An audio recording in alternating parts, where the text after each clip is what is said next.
Hello, good folks. What was the over-under for today? 15 minutes? 10 minutes? We're here now. We beat you, yeah. We were only 3 minutes, you know. Come on. You got to give us that. Hi, everyone. Welcome to What Toys? And I got two beautiful people with me today. I, of course, am Hans from HeelvsBabyface. We have in the blue corner, weighing in at, you don't want to know. 25, just lean, absolute lean, mean fight machine. Robert Meyer Burnett, and hailing from the Southern Hemisphere, it's 5 o'clock in the morning, and this is probably way too loud for him, and he's just like, sod this, I really want to go back to bed. It's Justin from Justin's Collectibles. How you doing? Hello there. How are you, everyone? I can't believe it got you out of bed this early. We're terrible, terrible people. He begged me to come on. Begged me. Technically, I haven't been in bed for long. So we had a bit of a disaster last night. It was like 11 p.m. And my wife always gets home very tired from work, so she was falling asleep in various places. And I said, okay, well, you need to go to bed, obviously. So I made her a cup of tea.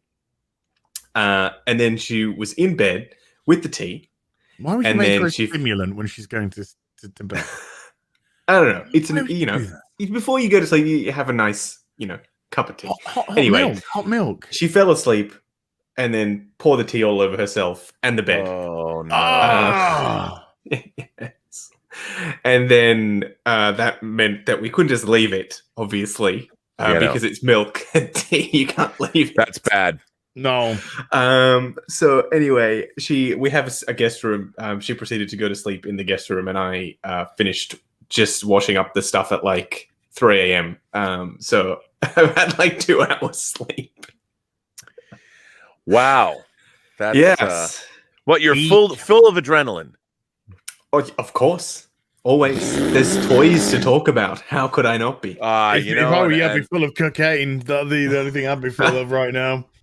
Or speed. That'd be the only thing that would be keeping me going. 2 hours, I'd be like, look, when I was a young man, I could do this. I'm not a young man anymore. I can't do this nonsense. I need my sleep. I remember I used to be... Hopefully I'll get some after the stream. Hopefully. Yeah. Well. I mean, my sleeping pattern is whacked. It's all over the place. I'm on, I don't even know if I'm on American time. I think I'm on Indonesian time or something at the moment. And I'm falling asleep at midday UK time. And there are worse things. Getting in this YouTube game, like I've often thought, like on the weekends, I do this really silly show called Midnight Metal, it started it starts at midnight. And then last weekend, one of the streams ran 4 hours, and literally I'm drinking whiskey and I'm literally falling. If you watch the stream, I'm like about to fall asleep live as I'm with guests. And I was thinking, like, if you could probably make it your own YouTube channel 24 hours and just like sleep every 3 hours, take little siestas and continually broadcast. And I think at this point, because the audience is worldwide, so there is no more time limit. You don't have to broadcast at a certain time. There's always an audience. There is no time for us. There's no place for us. I know. I don't know what's going on, but I just I wake up, and if my body's like, no, I have not had the amount of sleep which I desire, then my body just goes, bye, and we're going back again. And today was pushing it because I was up to 1 in the afternoon today, and I was just like, I'm gonna get 6 hours. That's it. Wow. And so I set my alarm for 7 p.m. Fell asleep. Woke up with about 2 minutes before my alarm went off, and my body's just like, no, and I'm like, oh yes. Body's like, no. And then you're gonna start singing West Side Story songs. Well, yeah. Maria. Then it was just straight into a hot shower. It's just like, hot shower, wake me up. And I gotta say, the hot shower did its job. And a bowl of Alpum, which I'm a little bit worried about, because I haven't had a bowel movement since I've woken up, and I've just stuck a ton of fiber in me. So I'm either going to trump like an absolute trooper in this episode, get constipation, or just say, guys, I got to fucking run to the toilet. One of those is going to happen at some point during this. We can handle it. I think Justin and I will be able to soldier on, sir. Well, I'll be running to the toilet. Justin will fall asleep, and you'll just be there on your own, going Mel. By the way, you know what's really funny about that? I'm like not a metal person at all, but I just it started as a sort of a riff on the Snyder Cut, how fucking metal it is, like and now it's like become a thing. And over the weekend when somebody sent me a chat and I was listing all these metal bands, and there's a metal band called Deicide, like kill a god, and I read it because I think somebody wrote it as just Decide, so I just completely destroyed any credibility I might have been faux ginning up for myself as being a metal person by reading the name Decide where it's Deicide. Any semblance of my middle-aged self being metal was wiped away by anyone who was really paying attention. So, what's your favorite metal group? My favorite metal group is Iron Maiden. We got a fraud. We got their logo, and their logo meister, Edie, like Edie Sedgwick. You know, he's on the cover of all their albums. Yeah. Edie. Edie's just so cool. I want a 6-scale figure of Edie in all of his different costumes and weapons. He got a statue, you know. He does, yes. There's lots of Edies out there. I got first of all, I just want to show you something very quickly. This has got nothing to do with toys, but it kind of is, because obviously anything which is a medium of fun and frivolity for us can essentially be a toy. This arrived on Moon Day. I got that too. Mine's right over there. By the way, that Battle Royale, one of my most eagerly awaited 4K releases of the year. And other than, I mean, look at how many discs are in that box. You did a Shatner there, you know that. Look at how many discs are. Look at how many discs are in that box. That's one incredible 4K release. An incredible 4. That's valuable. I mean, you got Battle Royale, you got the theatrical and the director's cut. Then you got Battle Royale 2 Requiem. You got 2 cuts of it there. You got special features. I don't know what the Trump cards are, though. No, I don't know what they are. I haven't cracked mine open. No, it's kind of like I have to, but you can wait a little longer. One of the great movies of the 21st century. Oh, without doubt. Mind or I guess 2000. I guess so. It would be the end of the 90s. 2000. But so technically 2000, even though no one listens to me, isn't really the new century, because that's 2001, which is why the movie was called 2001 and not 2000: A Space Odyssey, because 2001 is the true new millennium. But I don't want to get into that argument because people are like, nah. You count from 1 to 10. You don't start from 0. We're in a new decade last year, Rob. I know. That's what everyone says, that it's the 2000s. We call it the 2000s when it really shouldn't be. But I'm not going to argue. But you are. But you I know. By the way, that one of the great Aero, which is your UK company, recently purchased by Zavvi, and we like Zavvi. Yes, we do. Zavvi purchased Aero. I don't know how that's going to shake out, but Aero is probably my favorite of all the boutique home video genre labels for horror and sci-fi. And you will probably know that Battle Royale was made in conjunction with the British Channel 4. Yes.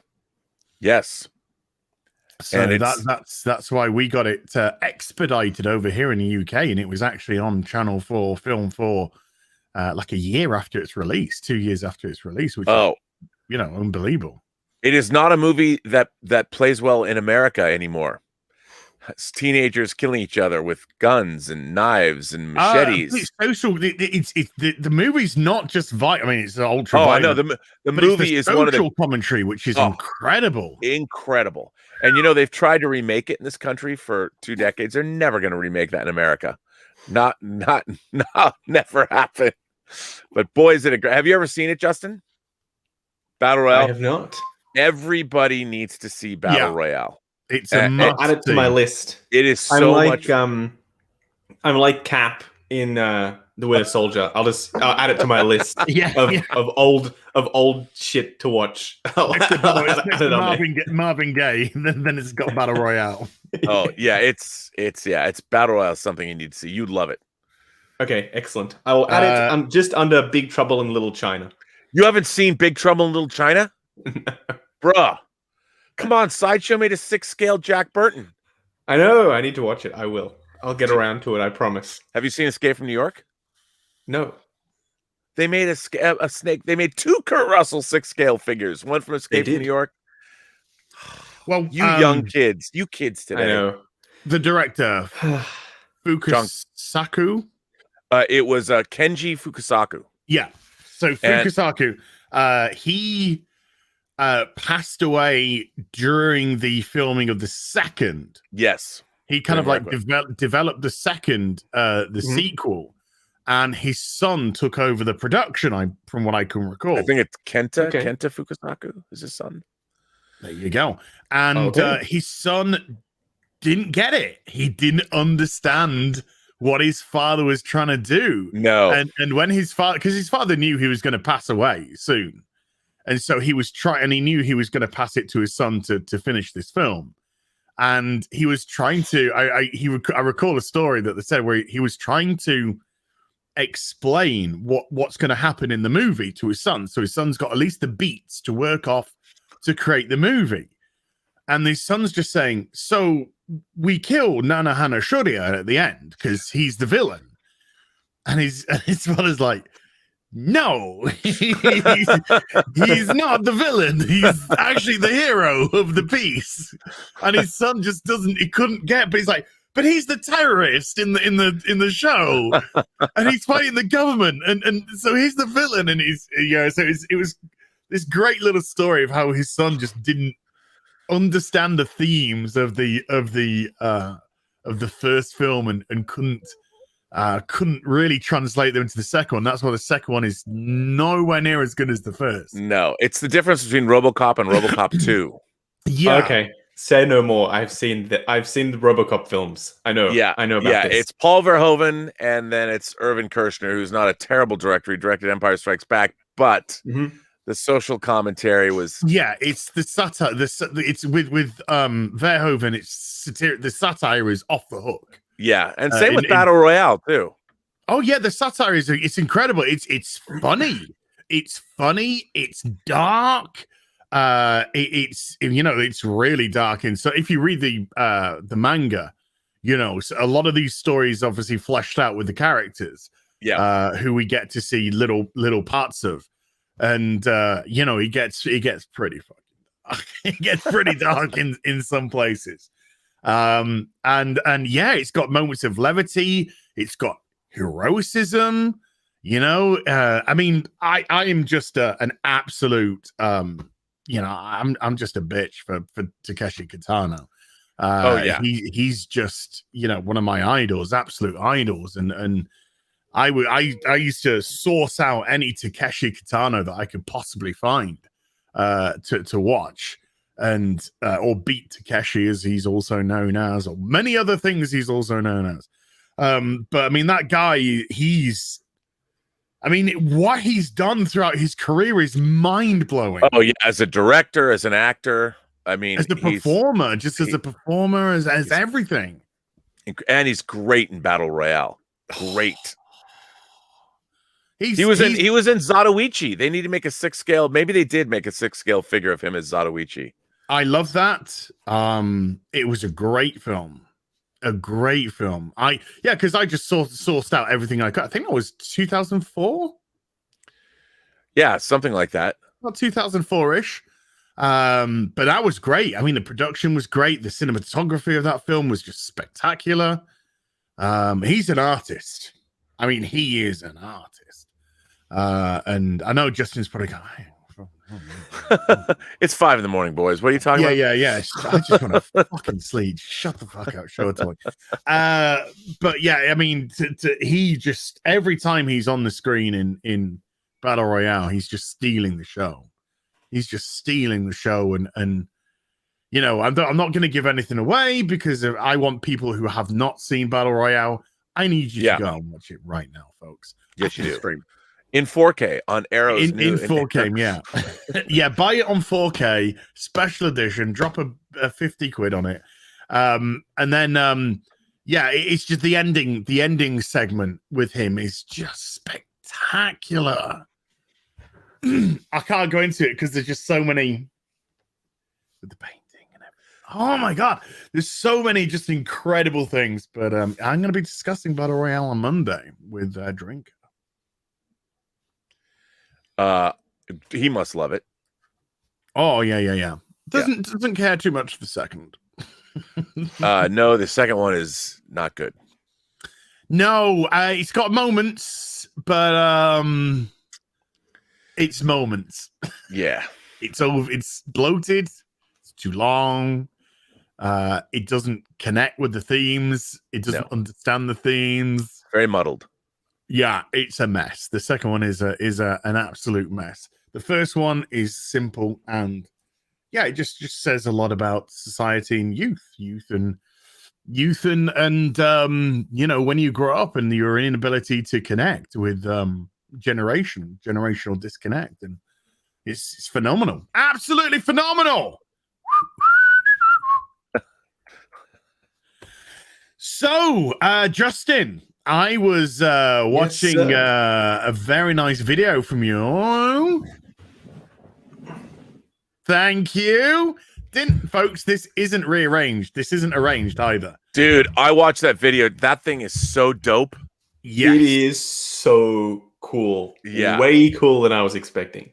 Yeah, and when you put up the figures at the end, like when you were showing us each different Batman standing on that thing, I was salivating.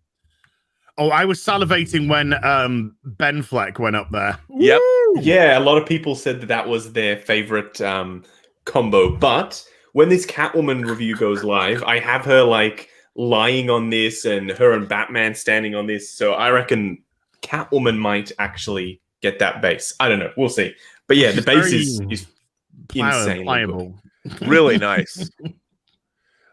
It's absolutely phenomenal. I watched the video, and let's have a good look at that. Look at this that. Is also a diorama base that you can just purchase, folks. This has got. It also has the bendy pole thing. Obviously, if you want to have Batman swooping down, you can have this, and you can bend it in certain ways. If you want to have two characters on here, it's pretty big. I reckon you could easily fit two. Be cool to mount Batman Beyond flying on coming into land with his wings out. Oh yes, that would be Batman and Robin on there. You could have all sorts on there. You could have Spidey, homemade suit Spidey perched on the edge even. Some people in the comments said Daredevil would work really nicely. Oh yeah. Yep. Oh, good one. Spawn would be good. Spawn would be awesome. I don't know how we don't have a 1/6 scale Spawn from anyone yet. Like Metacom made one. I don't understand why we haven't got a 1/6 Azrael Batman. Why don't we have a 1/6 Azrael Batman? Well, finally, I don't know if you all have seen, finally, another company has announced a comic book style Batman. So that's 2 in as many weeks. So we've got a Hush Batman, and we now have a White Knight comic book Batman. Okay. With the collar, with the long collar, and it's got the sniper rifle and everything. Long boots. I've never read White Knight, so I don't know much about it. But I will be in preparation for the review. So like I was saying like a couple of weeks ago, I don't know how companies haven't just said, okay, we're not going to add any frills. We're not going to have any changes. We're just going to do White Knight Batman. And that's what companies are doing. We're doing Hush Batman. We're doing White Knight. I wouldn't be surprised if we see Gotham by Gaslight and Dark Knight Returns. I would love to see Batman and Carrie Kelly Robin. Yeah, that'd be fantastic. I need an Azrael Batman. I need an Azrael Batman. I wouldn't be surprised if sooner rather than later we see that. Gots to. But yes, and hopefully a classic Spidey to go along with that Green Goblin. Well, there is a classic Spidey coming from HAWT. Well, a fabric one. I mean, like literally like a 90s animated style one. Okay, yeah, I could get into that. So I watched the video and I was just like, I saw your comment. And I may have purchased another one of those dioramas, a different diorama. Which one? I purchased the alleyway one as well. Oh, yes, I have that one coming. I'm very excited about the big ones. The big ones have so much potential with photos and, having people in their element, like fight scenes and whatnot. I'm really excited for that too. I'm thinking with that one, I'm kind of thinking Spidey because I've got en route. Advanced Suit Spider-Man's coming en route. Oh, good choice, sir. That's a very good choice. In actual fact, I've got a lot of stuff incoming. I don't even have to purchase anything this month. It's being automatically purchased for me by coming into stock. I mean, the one in 6 I'm going to show later on today.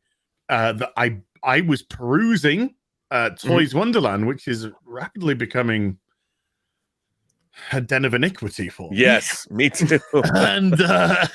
and it arrived today, no import fee. How did that happen? I got a message 3 days ago or Sunday saying we're going to deliver your 1 in 6, which you purchased on Wednesday. So I've been waiting the last 2 days for the next email, which always follows that, which is before we can deliver, you need to pay this import fee. And no, I just got a knock at the door today, and the guy was just like, here.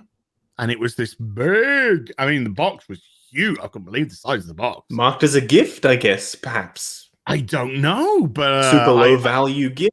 Maybe? I love the way that they did it because it came through and it was big and heavy and bulky and didn't cost me a single solitary penny in import fees. And normally it's 50, 60 pounds import fee. So that's a nice amount to save. I would imagine that's what happened. One time I had a package coming from them and DHL called me and they're like, look, customs has your package.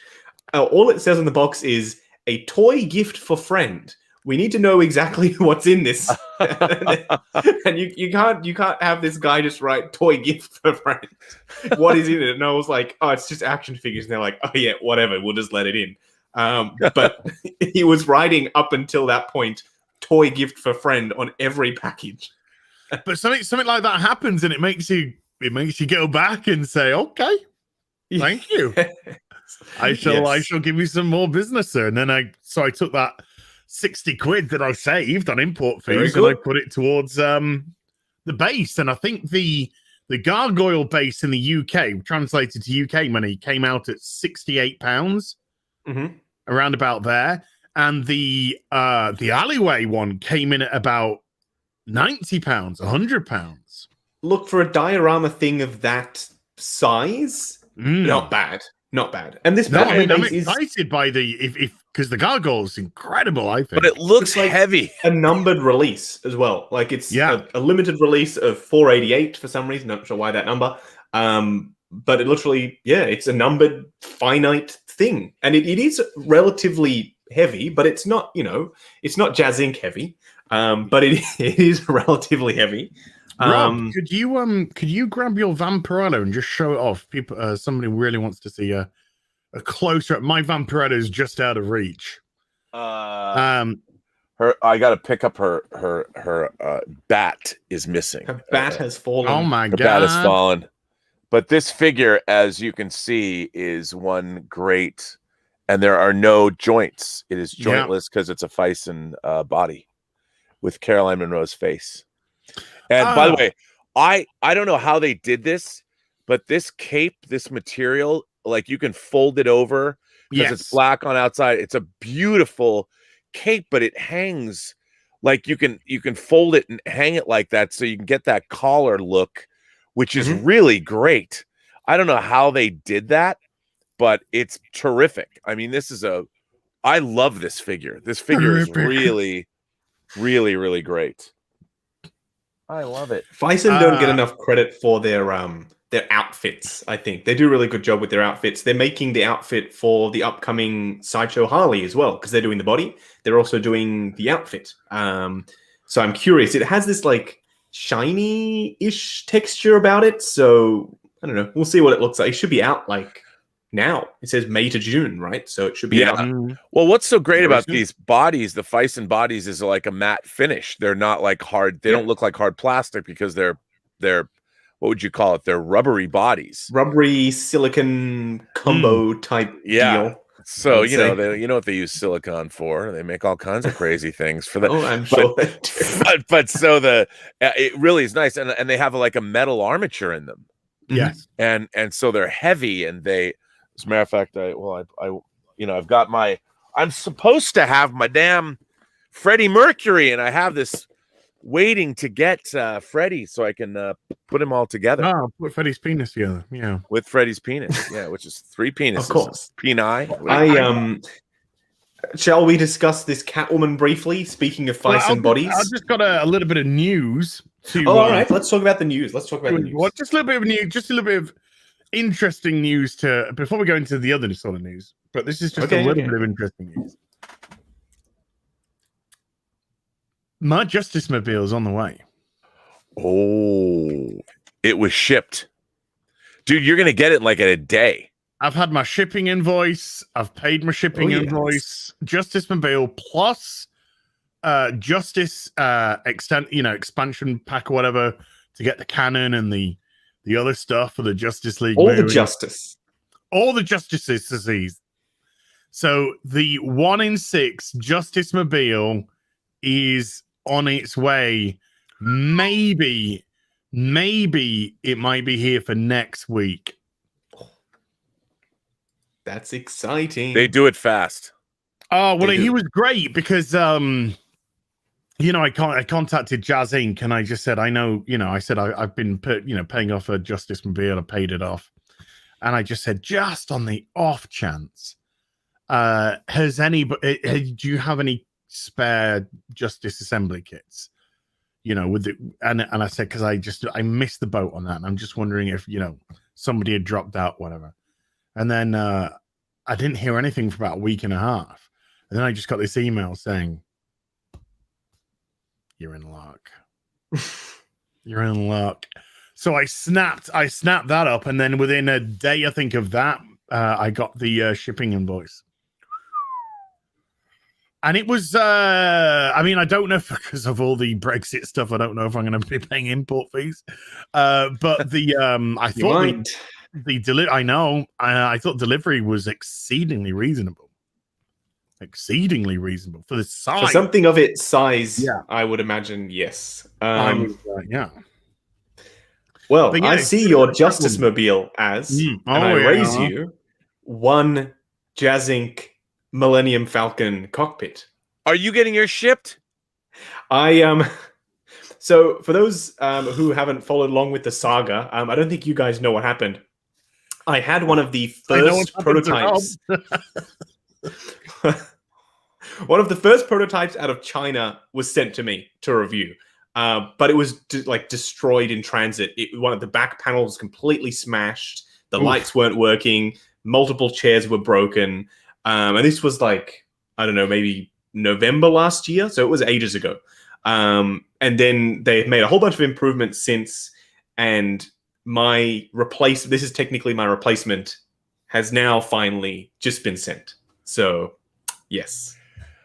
I have not received my shipping notice for the Millennium Falcon, but I seem to remember paying shipping in advance back in the day.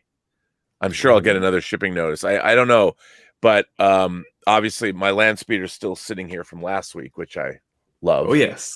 And I paid off mine. I don't know, 8 months ago, and I'm waiting for it in May. I guess it's in May. I'm on the next shipment list. Well, I shall let you know if the improvements have been made. I don't know how I'm going to film that thing. Honestly, I have no clue.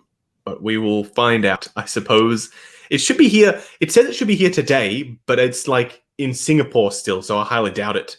Unless DHL is doing one of those things where it's like, we're just not updating our tracking, which is possible. It happens. Right. Yeah. But it says estimated for today. So we shall indeed see. But Hot Toys dropped a lot of stuff all at once. All of us, out of nowhere. They released the Scout Trooper. Yep. And the quarter scale Spidey. For you. Yes. For you. Yeah. For you. I'm sorry. They're on a slow boat from China for me. Yeah, for us it's delayed. I will check the you showed off the Megatron the other week. Yes, he's up here. He's awesome. And we just got a notice saying that's delayed. See, that's the thing. Everyone always messages me saying, X thing is delayed, but that's very exclusive to Sideshow. So sometimes they think, just because it's Sideshow sends out those emails, that means it in Hong Kong is also being delayed. It's not necessarily the case. Obviously, quarter scale Spidey, the Scout Trooper. Anyway, the Scout Trooper should be here today. I've ordered the one with the bike and also the Scout Trooper himself. Yeah. So I got both. So I'll be doing a little comparison scenario. Yeah, I mean, no doubt I'll get an email saying that's been delayed. I'm sure it's been delayed. Yeah, well, when they come out in Hong Kong, they still have to ship them to America, and they don't ship them by air. That is, let me just say, that is one of the stupidest things that they could do. Why double ship? You ship it from Hong Kong to LA, then to, for instance, Australia, because Sideshow supply our retailers. So it has to go from Hong Kong to LA, then to Australia. And then, of course, that means the price of the item is inflated every time.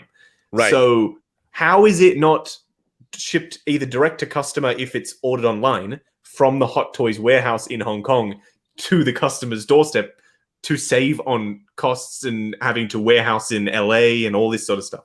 It's insane to me that it is shipped from Hong Kong to the US and then wherever else it needs to go. So weird. Yeah, wasteful. It just takes that time. I mean, when you guys get it, we have to wait usually 2 months before it. I think they put them on one big pallet of multiple releases all at once, because they're not going to just ship 1,000 units of whatever Beskar Mando and then that's it, right? They're going to wait till they have Beskar Mando, IG-11, Heavy Mando. They're going to have them all at once, and that's why you'll see 10 Sideshow emails come in all at once, because they have this massive container full of figures arrive. Yeah. Yep. That's what I hope, anyway. You gonna crack? Let's talk this Catwoman. Oh yes.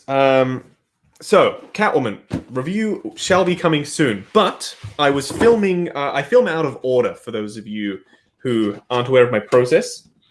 I film various different shots at different intros. So when I was doing the outro, which doesn't actually happen at the end, unfortunately, the legs completely came off. The joint inside the legs there completely shattered, and the legs just completely fell off. This body is one of the worst bodies that I think I've ever seen. The silicon part is glued onto the body, so that means there's no articulation in the torso. It's just like a hunk. Yeah. The legs, they completely sheared off. So I had technically it was my wife's figure.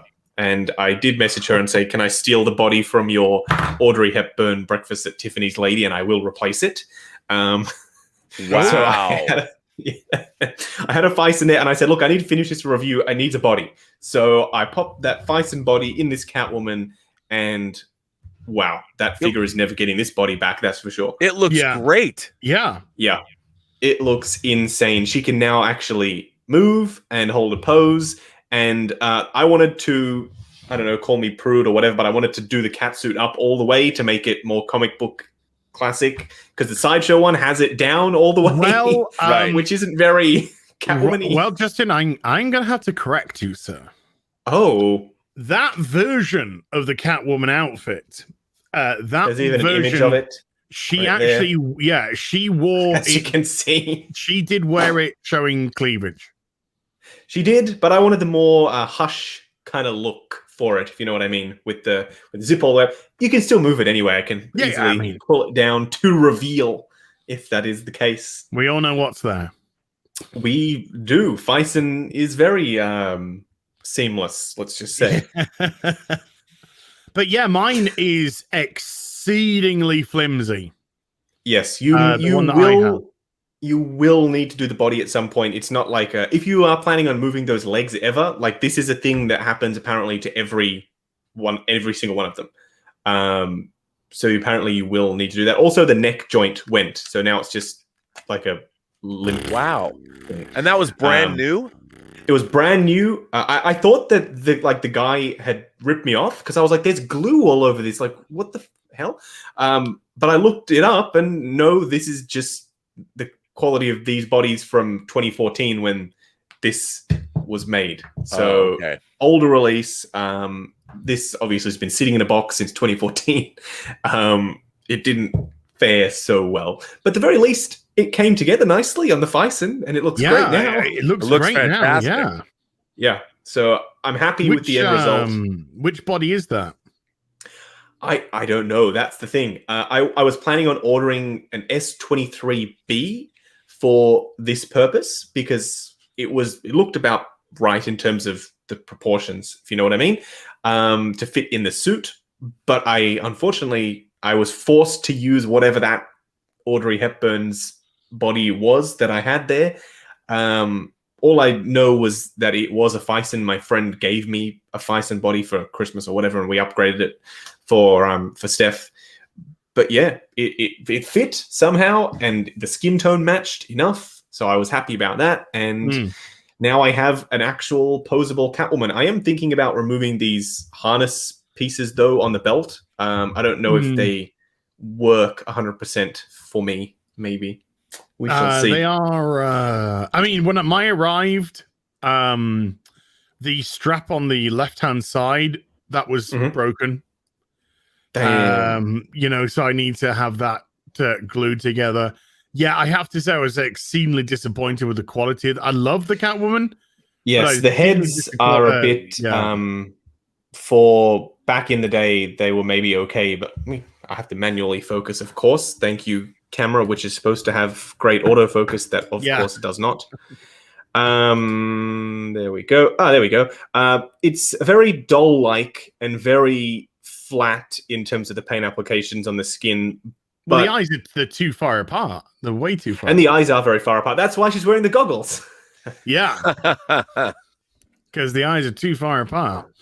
But it'll go well with the rest of the Justice League sort of crew. When you do the body, it's like it makes it look like a completely different figure. It's like now we're back in 2021. Right, right. And the smooth face paint is okay because you can just say, "Oh, she's wearing makeup," right? And then you cover up the eyes. Hey, even better. People in chat say you just played with it too hard. That's all. You can actually. I don't know if I got on camera the moment where it broke, but like you can see when I'm articulating it, like the legs are like not moving, and all of a sudden they're like whoop, and you're like, "Oh, damn." Yes, that was one of the only times I've damaged anything on camera. I hope you kept it in the video. I think I did. You got to keep it in. Come on, man. Yeah. You're always talking about one of my favorite phrases that you use is you say, "Because this is my figure, I'm only going to move the joints a little bit." On your figure, you might choose to do. I don't know how you put it. Yes, I had to add that. I had to add that because people were accusing me of misrepresenting what the figures could do, and I'm like, okay, well, yeah, obviously you can put the leg all the way up there, but I don't want to rip the leg right out of its socket. So you want to do that, you go for it, but I'm not going to destroy mine. I have to ask you. Yes. One of the things I really like about your videos, and everybody, if you haven't watched or if you haven't subscribed, can I plug Justin's channel as? Sure. Justin's channel, Justin's collection. You should go. He does the best hot toy figure reviews on the web. But I'm curious because you're very consistent in your delivery and your wording, like your general. Is that scripted? Did you? No. It's right off the top of your head. You're really good at doing that. How long did it take to come up? Everything's unscripted. But the way you set up hello, the way it's almost you nail it every time. And I think it's great. It's like you're an actor doing a play, you know, that's running 120 or 365 days a year, and you nail that stuff. And you're opening and close. I guess it's because when you do it enough. But I like that you professional, darling. Yes, you're very much. But I mean, anytime you had I watched a 12th scale beasts of Fantastic Beasts video. Oh, and yes. I'm like I didn't want to watch it. I'm like 12 scale. And I watched it anyway.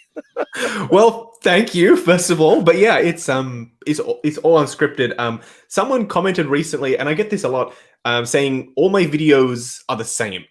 And I replied, well, there are elements of the review formula that are the same, because I like to put out a product, if you will, that you know that at various points in review, okay, so now we're talking about articulation, now we're talking about head sculpt, whatever, and it's a fixed formula, kind of like, you know, MCU type film, you know what you're getting into. But whatever I say about the figure after I've said those words is unique to that figure, you know what I mean? So I was like, really? Oh, every review is the same? Like, your format's great because you're from one review to the next, you really understand what the figure is. I mean, obviously, you're doing a figure review. It's not like, what do they want you to do? Sing a song in this episode? Look at Batman. He looks great. I mean, what are you supposed to do? I think the consistency in your videos is what makes them, in my mind, so valuable, because you can really judge. You really do a good job of, let me put it on the light box, let me spin it. And like when you reviewed that base, the gargoyle base, I loved the fact that you repeated the rotating thing with different figures. So you really get a sense of how it all works in your collection or what you can expect. I wouldn't change your format. It's great. No, it is. I like to make like improvements here and there, but by and large, it has been almost the same as back when I first started using the white background, which I wanted to do from the start, but couldn't quite figure it out. I've only finally, by the way, after how many years, 3 years of filming, I've only finally just figured out how to film white/light gray suited figures. So that team suit video was the first time that I cracked getting every setting right, that nothing was washed out, that you could see every part of the suit. That was I was very happy about that. I was very happy. Yeah, I noticed that the image that you had on your banner now, which is the team suit with the different heads, which I'm assuming which I'm assuming is the same one with just the different heads popped on and elevated or lowered depending on the height of the character. So yes. Did you take that picture from Toys Wonderland? I make all of their banners. Okay, dude. Well, well done. Well done. So I thought they were going to waste, because I spend like a couple of hours every time I review them, doing one Instagram image for them and one banner. And I was like, you know what? Every time I do a new review now, I'm going to use my own banner on my channel. So I did that team suit one, and I popped it on the channel, and I love it. I think it looks really cool. Yeah, it looks great. And it is the same figure, yes. So it's not only a Photoshop background, but it's also one figure 4 times. I just want you to know that when I saw that banner figure on Toys Wonderland, I'm like, oh my god, they're releasing more. Thanks a lot, bro. That's exactly what I said to the owner. I said, hopefully it'll encourage people to buy more, because they'll see the potential here. Yeah, well, you got me. Excellent. Well, yeah, I gotta say, I did have a flutter to start with, and then I was kind of like, no, this is the same. This is the same model. If only they had used that Mark 85, that new Mark 85 head sculpt, then I think it would sell better. But it's going to be one of those ones that sort of hangs around for a bit, then slowly goes away, like the other casual Tony Stark figures. Like, you know, not too much fanfare, not too much fuss. People could take them or leave them. I think it'll be like that. Unless they release Cap, then different story entirely. But Cap's, you know, he's a good few inches, 4 inches or so, 5 inches taller than and Tony. So Yes. you know, it would be interesting to see if there are subtle changes. The only problem I suggest with those suits are they're all identical. Correct. So you'd literally be adjusting them by height, or you'd be adjusting them with if you did ScarJo, for padding, example. you could do some padding. Yeah, you could pad out in the padded areas for her. But yeah, it's a figure that's quite limited. Ant-Man, Iron Man probably have the same size. Hawkeye probably have the same size. Same-ish size. I'm not sure if you saw those boot covers, and I think they did that by design. They can move up and down. So if you put ankle extenders, you can just slide them on down, and then you've got taller Cap or shorter Robert Downey Jr. or whatever. So you could, like, if you were really committed, and I was planning on getting 4, and I was thinking, I'll do the male team members, but then I'm like, but do I really want to do only the male team members, like a third of the team? No, not really. So I just stuck with Tony in the end. I saved the cash for clone troopers and you missed scout the troopers. I was waiting for the with all the fist bumping, I was waiting for the Bruce Wayne to be there as well in the team suit, and just have Ben Affleck. People said all kinds of weird combos. They said Deadpool. They said RoboCop. They said, why didn't I do pick X random character? Why didn't I put that head sculpt on there? They wanted to see. Put the Deadpool head on with the trainee T-shirt over the. That would have been funny. There you go. People were saying they wanted to see the Iron Man helmeted head, because those promo pictures for the team suits, remember they had the actual, like the Ant-Man head and the Iron Man helmet. They had those on for the promo images. So people wanted to see that. They were very disappointed that I didn't show that, even though I showed like 10 head swaps in that video. It's like, what? You can never please everybody. Come on now. I had like 10 bodies lying on this desk headless so I could show you the team suit. But you'd have to, for Fat Thor, you'd have to pad out and add. But in the promo images, it was the Infinity War Thor, because they hadn't revealed that he was thick boy Thor yet. So you could do the promo version. But like, why? Like, right? Yeah, really? Yeah. Why would you? No. So I didn't bother with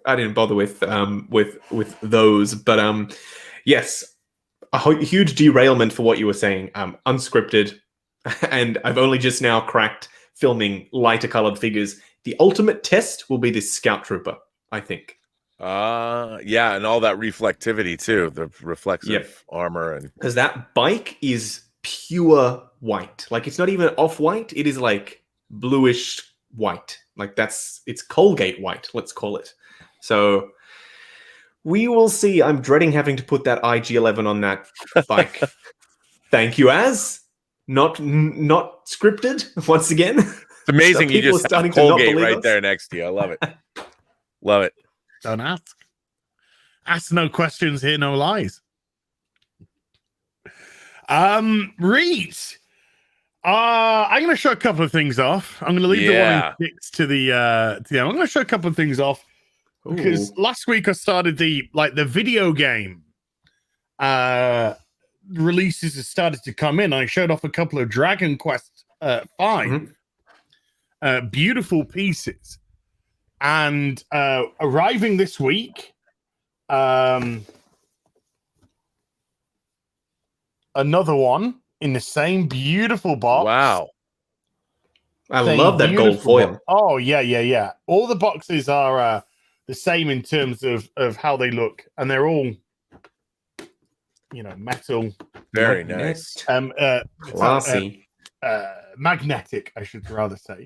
And this one, is Hero. Because, there aren't any specific names for the heroes of the pieces. And this is the actual hero of Figma, Dragon is it? Quest. No, this is Bring Arts. Oh, Bring Arts. Yeah, and the Bring Arts there, I said last week, they are really... I do remember you saying that. I watched the stream. With the Figma stuff. They are really kind of going out there. And you see there's the alternate head sculpt and the hair without the turban on it as well. Okay. And the beautiful detail on the... Yeah, that's really gorgeous. On the figure there with a change of hands, and then you've got the bases behind. So you can pose them like Figma. You know, they're very Figma-esque. And that's now 3 of the Dragon Quest Vs. And this is just... I mean, the packaging, everything about this, so beautiful. And then that embossed, that beautiful... I mean, that alone, if it was just that was displayed on your shelf, I'd be like, ooh, that's a really neat thing that you have there. Just that box. Wow. Yeah. If you had that box, or you just... Wow. It looks like a hardcover book. Yeah, it really does. Yeah, a big hardcover book. And then another Bring Arts arrived.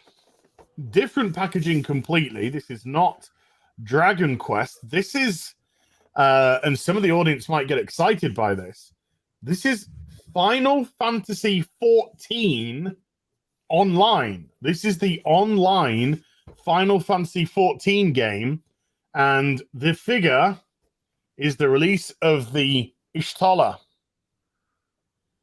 So, Wow. big main character in the online RPG, main NPC character, one of the main NPC's characters.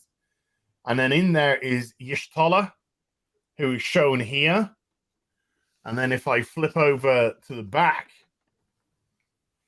Ooh, we see the That's pretty incredible, sweet. yeah, the incredible, because she's a Mikote. She's, kind of like part female, part cat. Mikote is the race name. And I've been waiting for this for a while now. So now there's been 2 official figure releases of the Final Fantasy 14 cast, and that is Y'shtola and Estinian. And they are both beautifully done with the Bring Arts. Wow. And I'm just so... Do I even crack these open? And then... Oh, this is a big one. Oh, this is a big one. These are now starting to come through. I've actually had notifications of shipping of others. I'm just literally waiting for the email to say they've now shipped. So I had a Dragon Quest V, a Final Fantasy 14 online, and now the first of the Final Fantasy 7 remake Play Arts Kai figures have come through, and this is Barrett. Barrett is the first one up with his unbelievable Gatling arm. Wow, that's badass, dude. And again, magnetic. and they're big too. The Play Arts. Oh, these are huge. 1/8. Yeah, I'd say 1/8. Yeah, 1/8, I would say. That's really... God, look at all those accessories, man. Yeah, so you got Barrett, you got interchangeable head, you got interchangeable gloves. Look at the Gatling gun on the arm. I know it's so reflective, all the lighting, I'm afraid. But that Gatling gun on the arm, it's got the materia slot on it. Yeah, this is absolutely beautiful. I'll flip it over on the back. There he is in his classic Final Fantasy VII pose. That's really cool, dude. Really cool. I had noticed that Tifa has also is shipping soon. So Tifa is in the warehouse and she is on her way shortly. And she's best girl. Tifa is best girl. Very, very nice. Number 1. Tifa! That is a figure. That is a computer game figure I would throw everything away for to be with in life. Is Tifa. But what level would you play? Would you play novice or would you play average or most difficult? I play hardcore. You know the score. You know.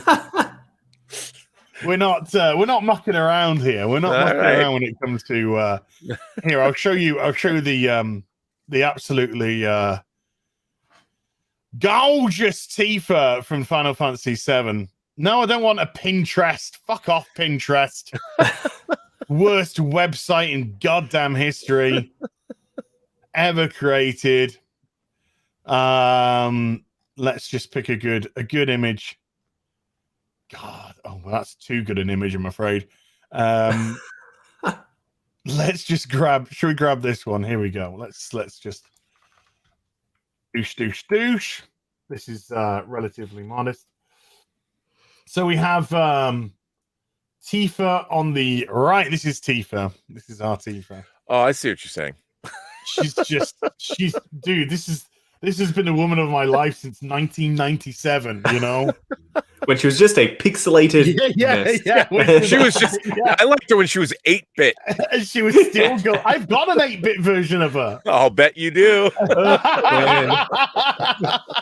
Well, it's in 8 pieces now. I'll tell you that. Wow. And then, of course, there's Aerith, and Aerith is also arriving into stock soon. Can we see the figure? I thought you were going to show us the figure. Let's see the play arts. It's play arts, right? Let's see the play arts. Yeah. I'll get a figure for you. I'll go to the official site because I really thought play arts were done. I didn't realize they were still making more. That's awesome. Yeah, no, that they. I mean, these admittedly have been on order for a while. Okay. So because of Coof, these I think went on to pre-order in 2019. You know. Wow. But the Square Enix store is releasing some insanely great stuff for video game lovers. Vagrant story figures, Nier Automata. If only we could get some 1/6 scale would be nice. Well, I don't know how there hasn't been. Here we go. I don't know how there hasn't been a 1/6 scale Agent 47 Hitman official release. Yeah, come on now. Me too. I don't know. You know, one of the imagine things. The accessories. You could give him like guys, a beer bottle and like weird stuff. Keep that thought in your head of where you're going with this, and this is why the 1/6 I'm going to show off means so much to me. Okay, all right. You know, so this is the play arts of Tifa. It's cool. This is great stuff. Oh, yeah. I like the interchangeable hair. Yeah, it's really cool. Hairs, yeah, depending on the pose of whether or not you're going to have a more dynamic fighting pose. But absolutely just gorgeous. Just absolutely gorgeous figure. And this will be shipping shortly. Can we actually yeah, there we go. So we can actually just scroll through. Oh, ladies. Let's just say that's a great figure though. It's wonderful. Cool. It's absolutely wonderful. That's 8th scale, or is that 12th scale? I think it's about 1 in 8. They're pretty big. They're pretty decent size. The bring arts they obviously fluctuate depending on the character. Barrett is a big character. Right. You know, he's a tall, beefy character, so his box is pretty huge anyway. The one thing that play arts don't do well is capes. Have you seen their Batman releases? And they're like plastic capes, but they're all in a bunch of mini ball-jointed sections to make up this hunk. Come on now. Just use a fabric cape and then it's perfect. These bases, look at that for a play arts base. Yeah, that's awesome. A play arts base. Come on. That's phenomenal, you know? So yeah, she is gonna be shipping soon. Nice. But Tifa's just the best girl anyway. She's just the sweetest character. Oh god, I love the remake. There was a part in the remake where she was vulnerable and she was talking to the hero Cloud and she was all kind of like, and I'm just there going, hold her, just fucking hold her, hold her and don't let go. And then they hug and they hold and I'm just like, ah. And then she's like, you're hurting me, because he's kind of squeezing a bit too hard because he's over adrenalized by everything that's going on in the game. But yeah, the new DLC is coming out in June for Final Fantasy VII Remake, which is the Yuffie DLC, which they're going to bring in. So no doubt they will announce a Yuffie play arts, not bring arts, play arts soon as well. And then I've got quite an interesting play arts array. I've got Lara Croft's. I've got the whole Final Fantasy 15 crew. I've got the Final Fantasy 7 crews all coming through. I've got Fayora L. Nice. Man of Steel, but I really do want a 1-in-6 Fayora. That Zensation one that I have is quite hard to find now, unfortunately. I know. I saw you got that Witcher figure the other week. And you were talking about other 1/6 scale Witcher characters. I remembered that there were two. There was a Yennefer and a Ciri, also made by third-party companies, but they're impossible to find now, but they look amazing. So if you can find them, get them. This is, again, I'll just quickly show the back of this. But it is insane, the quality of this.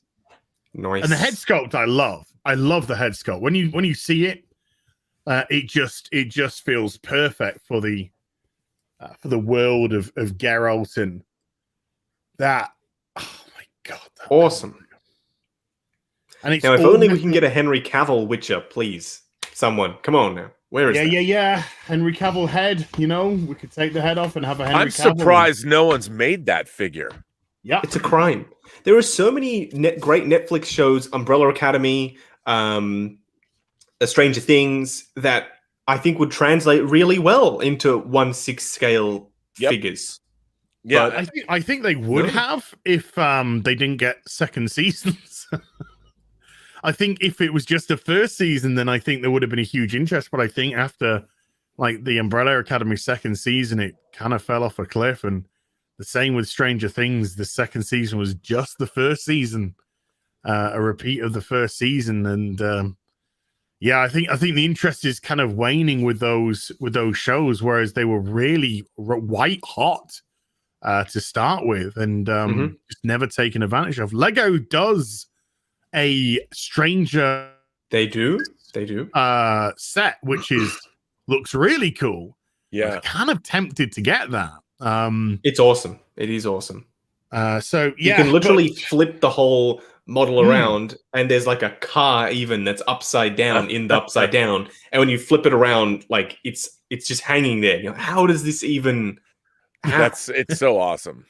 We have a Lego competition here in Australia. I don't know if other countries have it also.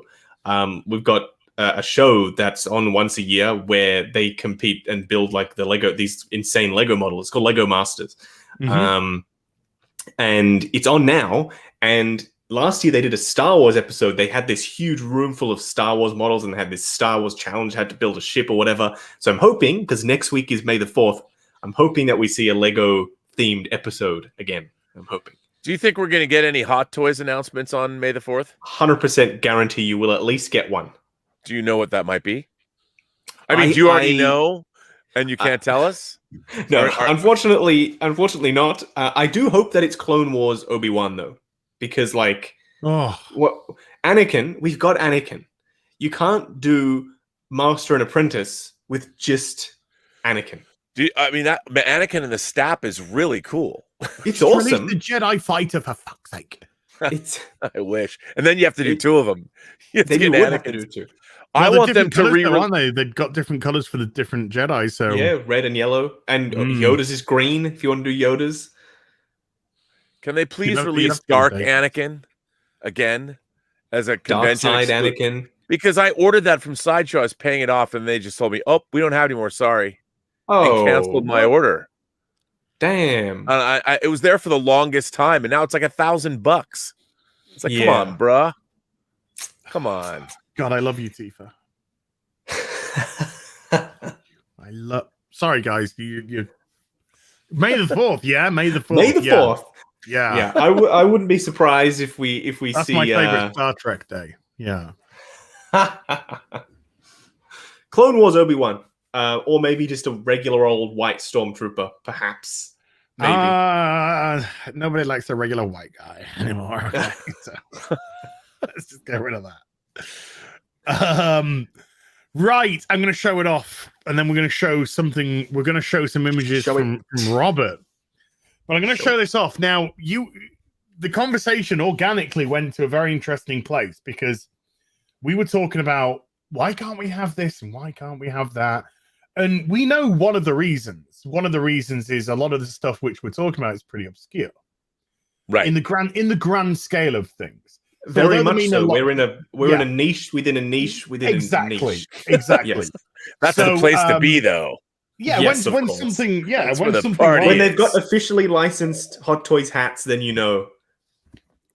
When something like things like that come along, great. When the Caroline Munro Vampirellas come along, when we have Last Samurai, Tom Cruise's, we know we're blessed. We know we're blessed, and we just hold out that one day something might come along.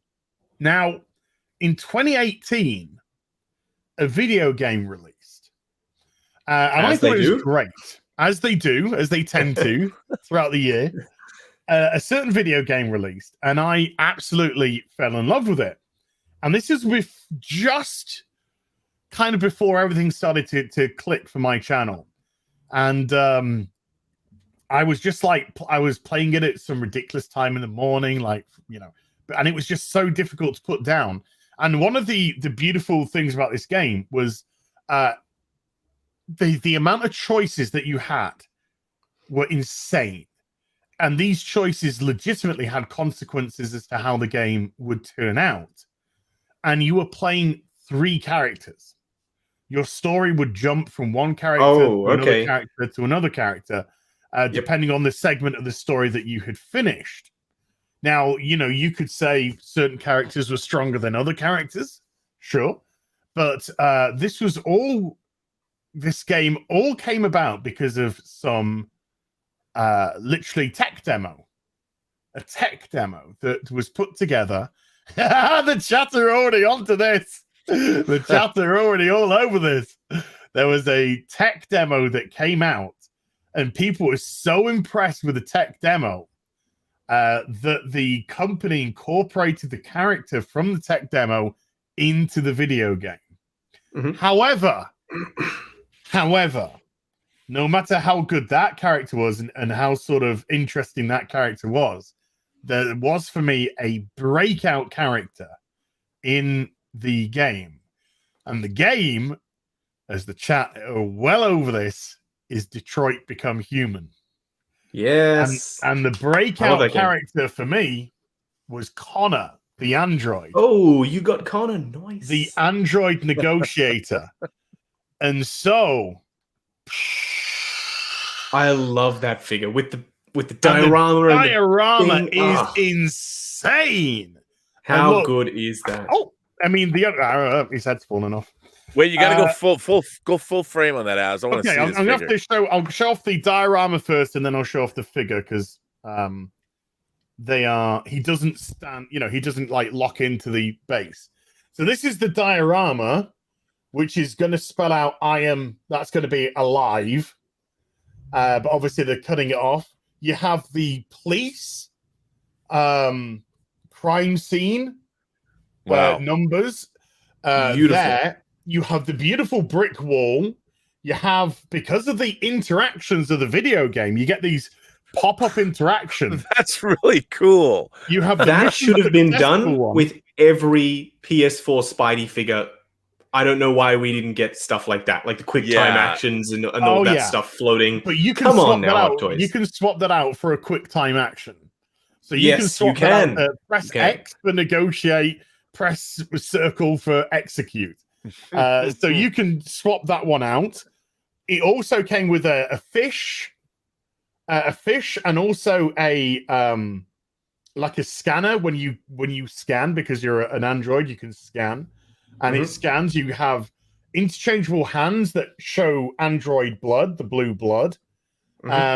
You have a sniper rifle, which he uses at the end of the game. You get a pistol, which I'm using, and he gets the 2 different coin hands. Yep. One where he's holding it sort of a la Two-Face, and another one where he's holding it like that, where he's flicking it through his fingers as he does in the game. So this diorama base is just... That's really, stunning. Really cool. Absolutely stunning. And the box for this character is humongous. Now, the character itself, his head's fallen off. There's only one criticism I have. The face? Is it the face? No, the face is brilliant. Oh, interesting. The one tiny criticism I have is it doesn't come with batteries. You have to buy your own silicon battery. You do. Which is a shame. Because Connor's this lights up here. That will light up to blue to show that the android is active. The head dongle. And I think that for Brian Deckard, I think that's an incredible Brian Deckard sculpt. Well, that looks great. The tie. I mean, I have a pet peeve when ties on 6-scale figures don't look good. That tie looks great. It just drops. Yeah, it doesn't go flying around. It just drops down. It's absolutely as in the game. The RX 800, exactly like the game. The way that they've covered themselves is the model number, which is this number here. The model number they've changed. So that's not the Connor model number that's shown on the video game. However, at this side, it's absolutely spot on, game accurate. Nice. Made in Detroit. With the RD. The collar is perfect. It's wired down here. So you can pose the jacket. The jeans, just absolutely perfect. Jeans and boots, perfect. Then I've got the pistol in one hand and the coin in the other hand. And then on the back, because this is absolutely authentic as hell. For a third party, it's incredible. We have the Android. We have the RK 800 Android. And that is just beautiful. Absolutely beautiful. And to get this at the price that I got it is insanity. It was the last one in stock. What is it with me and getting stuff that gets sold out as soon as I purchase it? Didn't come with import fees. And I think that is just something real special. Have you seen the... So there's two companies making Detroit Become Human figures. This one, which I have, the one that you've got as well, the VTS Toys one. Have we lost Rob? No, he's... Hi? Yeah, I actually, you did lose me for a second. I slipped and hit a button and I was gone. I didn't mean to do that, but I'm back now. Thank you very much. So there is another company making Connor figures as well, and to just as high a standard, in my opinion. I'll screen share and I'll show you the one. Oh, yeah. So there's two different versions. Here we go. There's two different versions. There's the one in the white jacket, and there's just the regular one. Also, diorama bases, sniper rifles, this head with the morphing sort of android effect. Yeah. And I think that head sculpt might be, if it wasn't so blurry, might be better than the VTS one. I don't know. Is the white suit? What is that? Evil Connor? Was that the Evil Connor? Yes, it is. These pictures are so low res. I tried to find it. I think it's sold out for pre-order now. They're also making. Sorry, that was internal. They're also making. I forget her name because it's been so long since I played the game. Kara, is it? Yes, Kara. They're also making Kara. With the two different hairstyles Marcus and the diorama base. As well. Marcus is the other one, yes. But yeah, I'm likely to get all of these and compare. I think. Have you turned the lights on yours yet, Az, or do you still not have batteries? I have ordered batteries. They're coming tomorrow. Because this. Would you like to see what it looks like with the lights on? All right, let me go get mine. BRB. Wow. Oh, but when you get that video, I mean, this is it. When you talk about Hitman and you know, if you could get when you get that video game character that you love, and I love Brian Deckard's Connor. I think Brian Deckard him and his wife come across as the fucking nicest people on the planet. They really do. You know, there's a few video game, like I gave away my first edition Hot Toys Assassin's Creed. I gave it to Elizabeth's daughter, which I know. I know, but she's a kid. Take it back. She can't fight back. and but then I had Enterbay made a Samanosuke from Onimusha. And I love the Capcom. I loved Onimusha 1, 2, and 3. And I don't know why I sold mine. I was so stupid because I would love to get that again. I love Devil May Cry and I loved Onimusha. Oh, you don't want it? There you go. Wow, look at that. It's very bright. Very bright. That's awesome. Yeah, that's the Android. That shows you that they're an Android. Yeah, it's very, very. Dude, bright. Robert, you got to play Detroit Become. Dude, honestly, it's a wet dream game for a lefty. A lefty. Well, I would say that I would consider myself a classical liberal. I've been very disappointed but with. It's a wet dream for a liberal as well, so you're in luck. I'm not real happy with the left lately. No, not a lot of us are, to be honest with you. But yeah, the fish, and it's got the fish little thing when you scan the fish as well. The little scanner. There you go. Yeah. Scanning the fish. Stupid camera. Honestly, this webcam is horrible. And also the big honkin'. Wow, that's awesome. And also, which does come with a magazine as well, folks. RA9 thing that you can just sort of. Well, I have to tell you, I don't know anything about this game, but I'm intrigued. These figures have made me intrigued to play this game. Now, can I download it on my Xbox or PlayStation? PlayStation, yes. It's a PlayStation exclusive, I believe. Yeah, and I think so. Yeah, dude, it can restore your faith in humanity, and its social themes are incredible. All right, I think you'd love it. Like, I'm a sort of leaning left, not far left at all by any stretch.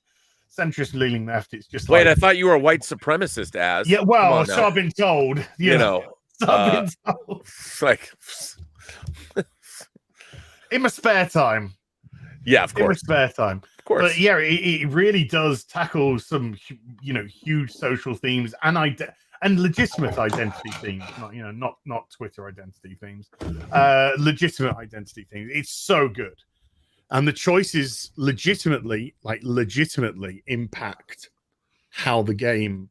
Like, you can have a horrendous game, and it will be like the saddest thing you'll ever play. That was one of the games that I started playing, and then Steph saw me playing it, and she was like, I want to play this game. So she started playing it and then completely finished it, and I was sitting there while she finised the game, and I'm like, well, now I don't want to play it anymore. Oh, there's so many different endings based off choices. I know. I need to finish. She keeps telling me I need to finish it, but we've moved a whole console generation now. I don't even know if that game still works. Dude, $12.99. It works on the PlayStation 5, by the way. Excellent. Oh, good. Okay, perfect. Then I'll play it. $12.99 on PlayStation Store, dude. It's a bargain. It shall be done. It shall be done. This is David super Cage. high quality. It's super high quality production value. Yeah, this is the people that made Heavy Rain. I don't know if you're aware of Heavy Rain. I loved Heavy Rain. Same people. I'm a bit of a video game snob when it comes to that stuff. And I like nice fluid movement, good dialogue, good facial capture, all that sort of stuff. So it ticks most of those boxes. So yes, enjoy. You will legitimately love it. Legitimately, it is cracking. Absolutely cracking. So yeah, to get Connor, so happy. I'm really excited now to get the batteries tomorrow, because wow, just to have that blue, it's that beautiful blue shining light. The diorama is insane. Thank you, Toys Wonderland, for that same one left for me. That same company making Jin Sakai, I believe, from Ghost of Tsushima, and that also has a super intricate base with the fox shrine and the little fox guy. Apparently, that company doesn't like me very much. They messaged Toys Wonderland and said that I misrepresented their brand and not to let me promote their stuff anymore. And I'm like, what? I'm still going to buy your stuff and review it. You do know that. I don't really just tell them to do better. Do better next time. I don't understand the issue. Like, I didn't trash the figure or anything. I thought it was great. So I was really weirded out by that, to be honest. Wow, so you're not beloved the world over, Justin. No, You're like I the guess not. scourge of third-party companies everywhere. They're like, why, Iona? How dare you show our figures to people? Yeah. God damn you. Yeah. How I'm spending hours making a video of your product for free and putting it on the internet with my 100,000 plus How subscribers. dare you? So what do you have, like 250,000 now? 250,000. 285. Okay, more than 250,000 people around the world have access to videos I'm making free of charge about your product. Oh, boo! Well, this is the thing. I messaged 30 recently because they sent me the Megatron, right? But they never sent me Optimus. And by all means, you don't have to send me anything for free. I have them on pre-order. I always get 2 of the 30 products because I pre-order it and sometimes they send me a sample. Well, hook a brother up. They didn't send me. Hey, 30. Yes. Hey. Stop sending things to him. Chop liver. Well, no. that's the thing. That's the thing. I guess they have because they never sent me Optimus. And they do this weird back and forth with me. Like I reviewed the Premium Bumblebee, but everyone else had reviewed Premium Bumblebee except for me because the CEO wanted to confirm my video first before it went live. So I got it later. I had to film it. Then I had to get approval before I released it. And so I was like, I don't know, 3 weeks later than everyone else because it took so long for this guy to watch it. But now that video's at 1 million views and everyone else is like 20-something thousand, right? So I'm like, okay, perfect. That means that I'm in good standing with 30. Whenever there's a new release, like Optimus Prime, they'll send it to me. Optimus Prime comes around. No. You know, I have to say Not for you, Justin. I'm going to ask you permission. Yes. I've never done figure reviews before. But I'm going to review on my channel the X06 Star Trek figures. Oh, Do it. Well, only because my connection to Star Trek, and I like what they're doing. I am theirs to lose. Of everything that's going on with the Star Trek franchise, I feel like X06. We talked about it on the show last week. They excite me because I do think they actually retweeted. I tweeted something out to them. They're on Twitter, and they retweeted me. So I would assume they know of my existence, but I feel an obligation, a moral obligation, because I'm looking for something to reignite my love of the Star Trek franchise because everything we've been getting since 2009 is so god awful. I'm hoping these action figures will bring me back into the fold. So would you mind if I did that? No, go for it. Okay. If you want, in fact, if you want any help with filming or whatever, not that you probably will, but if you do want any figure review I would love advice, to get your pointers. Absolutely. Yes, I can provide some assistance there. Maybe I should ask them. Not that I know anything about Star Trek, so I'd know nothing about what I'm even looking at. But maybe I should say, hey guys, you want me to review some of your dudes? Your 1/6 scale Star Trek dudes? You dudes. Yeah. Yeah, I don't think that. Don't listen to these fuckers, right? They will sell you out in a heartbeat. Me, I'm the guy you need to talk to about your Datas, your Picardis, and your Janey Wazies. All right, talk to me, mate. Look a brother up. Come on. I mean, they already hate me. There's no way anyone's ever going to send me free Star Trek shit ever. But even though, hey, I worked for 3 years on the Blu-rays of Next Generation and Enterprise. But what does that have to do with anything? I know. But I am going to review these figures and the fact that they announced an accessory, the third release from this company is a chair. Nice. Can I just say they announced Picard's command chair to go with the First Contact Picard. Now, surely wait. So this is the Enterprise E's. The Enterprise E. They announced a command chair to go with their. So, in my mind, they're already, and this is what I tweeted about them. I tweeted that the people behind X06, their only job is going to be making Star Trek 6 scale figures, and they're making them all in house. They're not like sourcing out. Yeah. And I was like, okay, the choices that they've made so far, they're leading with Data and Picard from First Contact. Good choice, because you get the captain's chair. If you get the captain's chair with Picard, he can sit in the captain's chair, and you've got Data behind him with a phaser rifle. That's a cool display. Like, you know, if you're not going to get the whole Half bridge face, crew, half human face. yeah, you could have human face. If you're not going to get the whole bridge crew, that's a cool Star Trek display. And then the fact that they're doing the next release is all then they're doing all 5 of the captains, not anything from the new stuff, but the classic, and they're doing them differently than they've been released before in 6 scale. So they clearly know the franchise. They've thought a lot about what they're doing.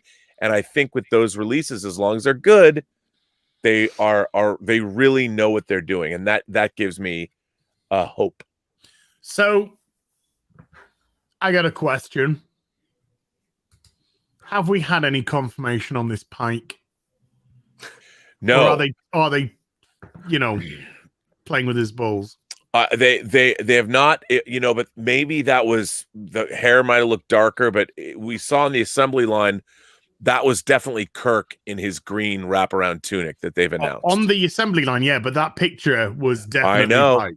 That might have been somebody painting a prototype of Pike's head, because if they're doing all I mean, I would imagine I think that the first figures that we would get from any of the new Star Trek would be Strange New Worlds figures.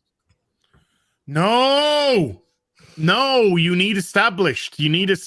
Well, yeah, but I mean, if they're going to do, yes, I mean, I want a Jeffrey Hunter Pike from the cage. That's what I'm hoping that they're doing. But in terms of new figures, like, I have no interest in the Discovery figures because I hate those uniforms. They're stupid. But I hate those characters. Yeah, and I don't think maybe Saru, but I wouldn't buy it. But, you know, maybe in Strange New Worlds, because they haven't announced any of the modern figures, which I'm surprised by. You know, I would have thought that Paramount, but they probably know, look, McFarlane Toys, we're going to do Discovery toys, and they didn't. They canceled them. So dude, there is no interest. They say, you know, it's selling. Oh, it's viewed. You know, well, look, when they put it on CBS the other month, that showed exactly the interest in this Discovery. None. Yeah, there is none. You know, when you're getting 1 million, just over 1 million people watching on CBS, no one gives a shit. That should have been 7, 8, 9 million. It's 1, just over 1. No one cares. They do not. Gary, Brian, Brian, who the fuck is Brian? Who's Brian? Does anybody want to explain to me who Brian is? Huh? And why did you bring him up? No? Fine. Robert, do you want to share these images? Oh, yeah. Okay, I'll give you a little preamble. So everyone knows I love my Starship models. One of my, and I do love these, like, build-a-kit things. And, like, Az and I are both getting the Enterprise. My next one's on the way. Yeah, me too. And so this is going to be a 27-inch or 70-centimeter long Enterprise D with lights. You have to put it together. It's pretty amazing. And the sausage section you have to hold built. It's like going to be like this big. It's huge. Well, yeah. And I've got the Aston Martin Db5, the 1/8 scale metal. They're both from Eagle Moss. Well, I love Star Blazers, or as we know it, Space Battleship Yamato. And it's one of my favorite animes. And the remake of it that began in 2012 was Space Battleship Yamato 2199. Then they did 2202, the second series with the Comet Empire. And now they're doing 2205, which is the third series. Well, I love Space Battleship Yamato. I have a number of different, like, here's a die-cast Soul of Chigokin Gamelon fighter. And this goes with the 2202 Soul of Chigokin Yamato. I also have a 1/350th scale Yamato kit that came out of over 10 years ago. But what I found out, and I didn't know this because it's Japanese only, there's a company called Hachette. And Hachette does these build-a-kits. And I did not know until I was on a Space Battleship Yamato cartoon barroom podcast that we recorded, that Hachette makes these build-a-kits for Space Battleship Yamato. They made the Yamato, or the Argo if you love Star Blazers, but they just started making the Andromeda. And the Andromeda is one of my favorite fictional spaceships, almost as much as the refit Enterprise from Star Trek: The Motion Picture. The Andromeda ship, it's 4 feet long. It's fully lit. And now here's the kicker. You can't get it in the United States. You have to subscribe to it, and it's like Japan only. So Tim Eldred, the guy that now there she is in all of her glory. Ooh. That is the Starship Andromeda. Look at that. 1,270 millimeters. It's 1/350th scale. So it is to scale with my classic TOS Enterprise, my refit Enterprise from the motion picture, my space battleship Yamato, which is right. You see the Yamato behind her. But that kit, the Andromeda kit, is 4 feet long. And it is a build-a-kit, so you have to build it. And it comes out. So I'm going crazy. And Tim Eldred, the animation director who was on, he goes, well, you know, I actually have a Japanese guy, a shopper, who gets me this stuff. So I can hook you up with my Japanese shopper. And he finds what you need in Japan. He will get it for you. And Tim says, why don't you do that? And we can just bundle everything he gets for me, and you can put your stuff in there so we can split international shipping. And he charges a nominal fee to get this. Well, I looked at this and I'm like, okay, since I was a little kid, you know, watching this before I went to school back, you know, I think 6th, 7th grade or something, I've wanted an Andromeda. Now, I've owned many Andromedas over the years. There's a Soul of Chogokin Andromeda. There's an Aoshima Andromeda. There's a model kit. I actually have one that I've yet to build of the Andromeda. I've had a lot of Andromedas, but none that are 4 feet long. So I'm like, and I gave you some pictures of you can see there's one where a hand is with the top deck guns, where you see the top deck guns with a hand, so you can see just how big this model is. And like, I have to tell you, I haven't seen anything that excited me as much as this. So I did contact Tim. Look at that. Okay, if you go back, look at how big that model is, and that's some dude's hand. When I saw this, I gotta say, if I could, I got wet. I got wet when I watched this. I was looking at this picture, and I'm just thinking to myself, because I was weeping, I got wet. What did you think? I mean, I had tears streaming down my face. What did you think I meant? No, but I looked at this, and I'm losing my shit. I'm like, oh my God, I have to have this. So I contacted that Japanese shopper. So now I'm proud to say I have a Japanese shopper who's going to get me the Hachette editions as they were released. And there's build videos of this on YouTube, and I'm looking at how big is this, and I'm like, oh yeah, baby.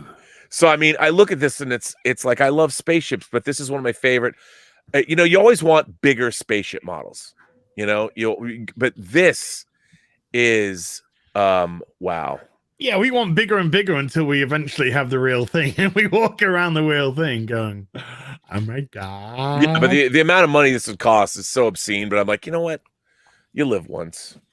I mean, I'm gonna have to cut myself off. Like, it's a couple of years from now, I'm gonna have to stop buying things because I'll be too close to the grave to justify the expense. I need to start saving for my retirement. But I look at this, and I'm like, no, I need this. I mean, you could make love to this model if you wanted to. It would be prickly in the ass, I'm sure. But I mean, it does have 2 wave motion guns in the bow. So hey, what do you say? Come on now. How great does that look, though? My God, it's 4 feet long, dude. Spicy. I don't think I want 4 foot inside of me. I mean, I love my spatial models. And we live in an era, you know, I'm always talking about, for all of the vitriol and the negativity you can find online, this show, oh, look at that. Let's see, that's the bow. That's dual wave motion engines. And you can see part of the kit is you have to build all the lighting. The lighting in this is very extensive, and they have it all. You build it in, it lights up. And I'd probably do a little bit of weathering, a little bit of airbrushing, a little bit of dry brushing, and adding panel lines. I mean, that it is. I look at this, I'm like, my God, how awesome is that? I never dreamt that somebody would make a 4-foot model of the Andromeda that I could get. But there it is. That's the front, the famous That wave is motion. a UT. Yeah, it is. And what's great is, I didn't know, so I couldn't. If you want to get the Hachette Space Battleship Yamato herself, you can't. It's gone. But I do have my 1/350th scale. Yeah, they are together. Oh. But I do have a model kit, and now I can build my model kit. So I will have two. I will have the Yamato, and I will have the Andromeda. And I hope they do like more, like the whole Earth defense, the Star Force fleet, man. And then I found out they also do other things like a great just regular Mazinga, and they do that, and it's huge because I have a great Soul of Chogokin Mazinga over there, but this is even bigger. It's huge. So, yep, Huge. 2205. The show hasn't come out yet, and they're making this they'll release the final piece, but you can see in there how many lights there are. The whole thing lights up. It's incredible. Yeah, that's awesome. That is awesome. That is a big boy. That is a big boy. There's another magazine style subscription thing which I'm very tempted by, but alas, it is French exclusive. Only in France. Probably Hachette started in France. It's only in France. It's actually made by Altea. Oh. Altea, which I'd never heard of. But it's a 24-inch, fully transformable, light-up, die-cast Megazord from Mighty Morphin Power Rangers. It's basically a supersized version of the Soul of Chogokin one. It is insane. And I'm just sitting here like, how do I get this thing? Like, you got to find a French shopper. I know. I need a French shopper. They did make a movie with Kristen Stewart from the Twilight Saga called Personal Shopper, and she would shop. In the movie, she's she plays a woman who's haunted, but she lives in France and buys bespoke designer clothes for her clients. All you need to do is find the toy version in France, man. I do need to find someone who can assist me with this Megazord scenario. If you know anyone in France, let me know. I'll pay for Megazord parts. Yeah, dude, I mean, come on now. You got to get that. What's going on here? Got a bit of Minecraft. Something to look around. Something to look around for. What are you looking around for, dude? What are you trying to find? What are you trying to find here, eh? Eh? What's here? What's here? What's here? Oh, it's Yeah, but that's not canonical, man. That's not canonical because the Enterprise D was built at the Utopia Planitia shipyard. Come on now. That is not a bad Enterprise D. That's pretty good, man. That's pretty good. Nice. Pretty good. Look at this, man. Very. Yeah, baby. Very nice. Whoa, look at the nacelles on that. That is incredible. The people who do this stuff on Minecraft just crazy. It's crazy the kind of stuff that it is. Absolutely crazy. I couldn't have believed 12 frames a second, dude. But you got a potato. No wonder it wouldn't show up. Get yourself a proper PC. You're spending all your time playing it on a calculator or something. Yeah, but you're spending all your time. This is mobile phone or something. Come on. No, mobile phone. It could very well be. Wow. Are we going to talk about our new Captain America and figures based off the show? I thought Hot Toys would already have announced. They haven't. Yeah. I think maybe Monday. Okay. We'll see something. Maybe. I can almost guarantee that as Catwoman falls over, that we will get, at the very least, Falcon. Right. Well, everyone else is doing versions of that figure. 100%. Yeah, there are tons of them everywhere. I would imagine so. I mean, I would love a US agent as well. Yeah, I would too. I'd love a John Walker cap. Yeah, He's I want both show. the black suit and the cap suit. Yeah, I want both versions. 2-pack it, even maybe. I don't know. I would buy that. I would buy that. I could see them doing maybe a Falcon and Captain America 2-pack, being the white suit and also the suit from the first few episodes. Maybe I could see that potentially happening. Who knows? Could be. But at the very least, I think Cap is a sure thing. I don't know about anyone else, though. After the show, I have pretty much. I saw your review. I saw your review. I didn't know that the show was supposed to be about a global pandemic, and the Flag Smashers were trying to cure the world of this global pandemic. But then halfway through, they had to do a complete rewrite, and that's why there's such a disconnect between. Because I was with you. I was like, oh, she's dead? Okay, great. She was a terrorist. She was murdering people. No problem. But then it was like, no, this is sad. And I was like, what? No, they had to rejigger the entire show. Yes, I didn't know that. But now I get it now why there was more of a compassionate thing apparently with Carly, and you're supposed to feel for her because you're trying to save all these people. By killing them. Yes. Now with the murderous side, it didn't quite calculate for me. I was like, really, Cap? We're going there, huh? Terrorism is okay if your message is good. Well, when somebody's going around murdering people and then saying, "It's all right, we're just killing people that don't matter," right? And then being that's fine. As heroes, there's something really wrong with your moral core as a writer. At the very least, if we put all that crap aside, let's not get into this. Let's not get into that. The action stuff with New Cap, like those wings and that shield. Oh man, that is a combo. That is very toyetic. It is very toyetic. If you can crunch the wings down and put the shield on top to make like the little shield dome thing that he did with the wings, that's even better. Yeah. Oh yes. Fingers crossed, but I do have my third-party Bucky here for now. Yeah, already.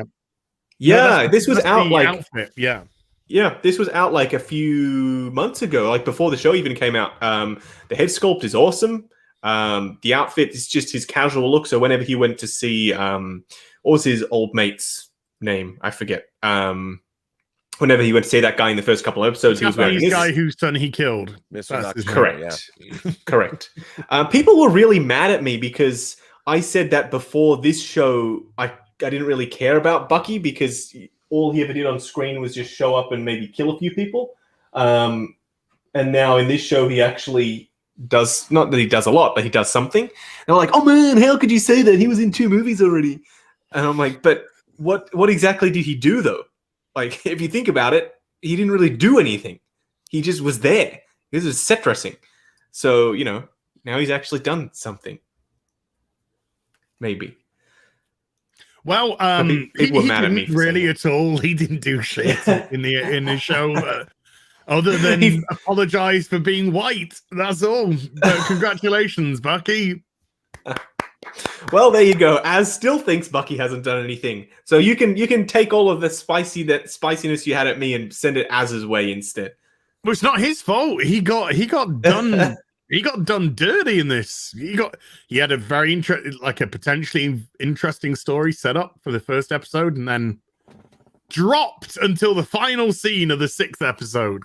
Yeah, making it meaningless, utterly meaningless. Because how can you attach yourself to that story when you started at the beginning and then literally conclude it in the final episode in the final scene? But would you buy a Baron Zemo? Yes, 100. Absolutely. He was a great especially character. with that mask. Are you kidding me? He was my favorite character in the whole show. Honestly, I literally could not believe how much I liked Zemo. So yeah, the mask, the fur coat is great. Yeah. Zemo and John Walker were my 2 favorites. I think that John Walker is more likely. Well, he actually had a story arc.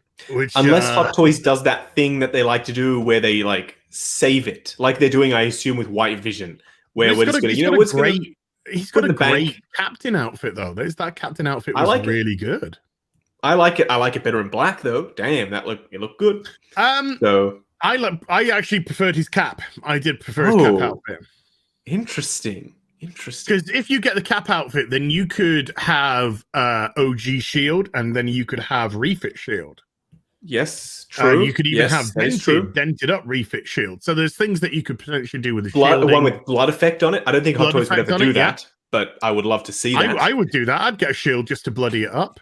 Yeah, I would love to see that. I will be picking up the Marvel Legends one, though, because it comes in the same box that you saw him signing that kid's action figure of him. It comes in that same package. So I want to get that to have that from like the in-universe action figure.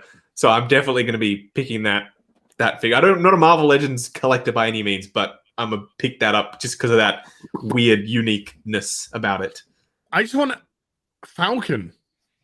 Yeah. I just want a Falcon, you know? Any Falcon will do. Yeah, I just have my Winter Soldier, the militaristic Falcon, when he's still in I never picked up any others, and I would love to get the white one where he's in his armor, you know, he's in the white outfit, the red trim, classic Falcon. Yeah, that'll be a beauty. If they don't release that, that's a huge missed opportunity, if you ask me. But then again, they have missed many an opportunity. It depends on the whims of both. Toys. Do both of those figures. Absolutely. Both Falcons. I don't think one would cannibalize sales off the other. Personally, they're very different. One's Cap, one's Falcon. They're completely different characters technically. I don't know. Maybe they will. I think a 2-pack is a very, very safe way of making sure that you sell both, because you have to buy both. Yeah, it'll be $700. Yeah, it would be. It would be. I would love if those wings were die cast too. I could put my Falcon on the shelf, and then I could put my Captain Falcon as a doorstop. Well, maybe he'll redeem himself for you as in the movie. He's gonna do better. That's what he's gonna do. Gonna do better. Well, you can have him. What do we do with all these people that have just come back? Do we kick them out of their homes? I don't know. I can't answer that question. It felt very but do better. The message of these flag smashers felt very Greta Thunberg. How are we going to solve the energy crisis? Oh, I don't know. You figure that out. Yeah. Just make sure there's no. Make sure it's all green. Make sure it's all green. Make sure everything's sorted. How are we going to do that? I don't know. I don't care. It's just let's just get it done. But it's not. I don't know and I don't care. It's a berate them. It's a do better. You can change. You can move borders with a phone call. No. You can feed 1,000 people, 1 million people with an email. No. At least the action was good. We can take that away. Maybe. You do know these are elected officials that have been voted in by you and other people. But okay. Before don't send me down this route, guys. Don't. Yes, we won't. We're gonna derail you. It's gonna end badly for me. Because let's go through this. Let's go to the super chat section. Catwoman keeps falling over for some reason. She keeps falling for you. Oh, Az, that was horrible. It's too early for that. It was God, I keep forgetting it. It's just for you. The scout trooper is likely to come today. By the way, I just received word that it is at the shipping depot, which is like 15 minutes from my house. So that video should be up today, and I'm dreading it because I don't have the energy to try and figure out how to film that stupid big bike. I don't know how I'm going to do that. I'm just going to film the scout trooper first and then worry about the bike last somehow, and then I'll intersplice it so it looks like it was the plan all along. It was the plan all along. I've been dreading having to film this stupid bike. I don't know how I'm going to do it. You're going to have a great time. Come on. Man. I want it. Don't get me wrong. I want it, but it's like, it's a process. I don't know if you've seen my filming setup for big figures. I took a picture of it the other day because people were asking me how on earth I filmed big figures in the light box. Yeah. So it's like this. It's very crude. but it's the only way that I have been able to film big figures. It is literally a jerry-rigged light box That's in cool, the collection room. That's well done. Yeah, it gets the job done, I suppose. But like, I have to crunch down on the floor and film film a big ass quarter scale. That's Superman. Look, that Superman in the bottom right. That is that Superman is awesome. I love that Superman. He's got that younger look about it, which I really like. But apparently, people don't like the head sculpt on him. I like how he looks 25, 30-ish younger boy Superman. I don't know. It's different. I love it.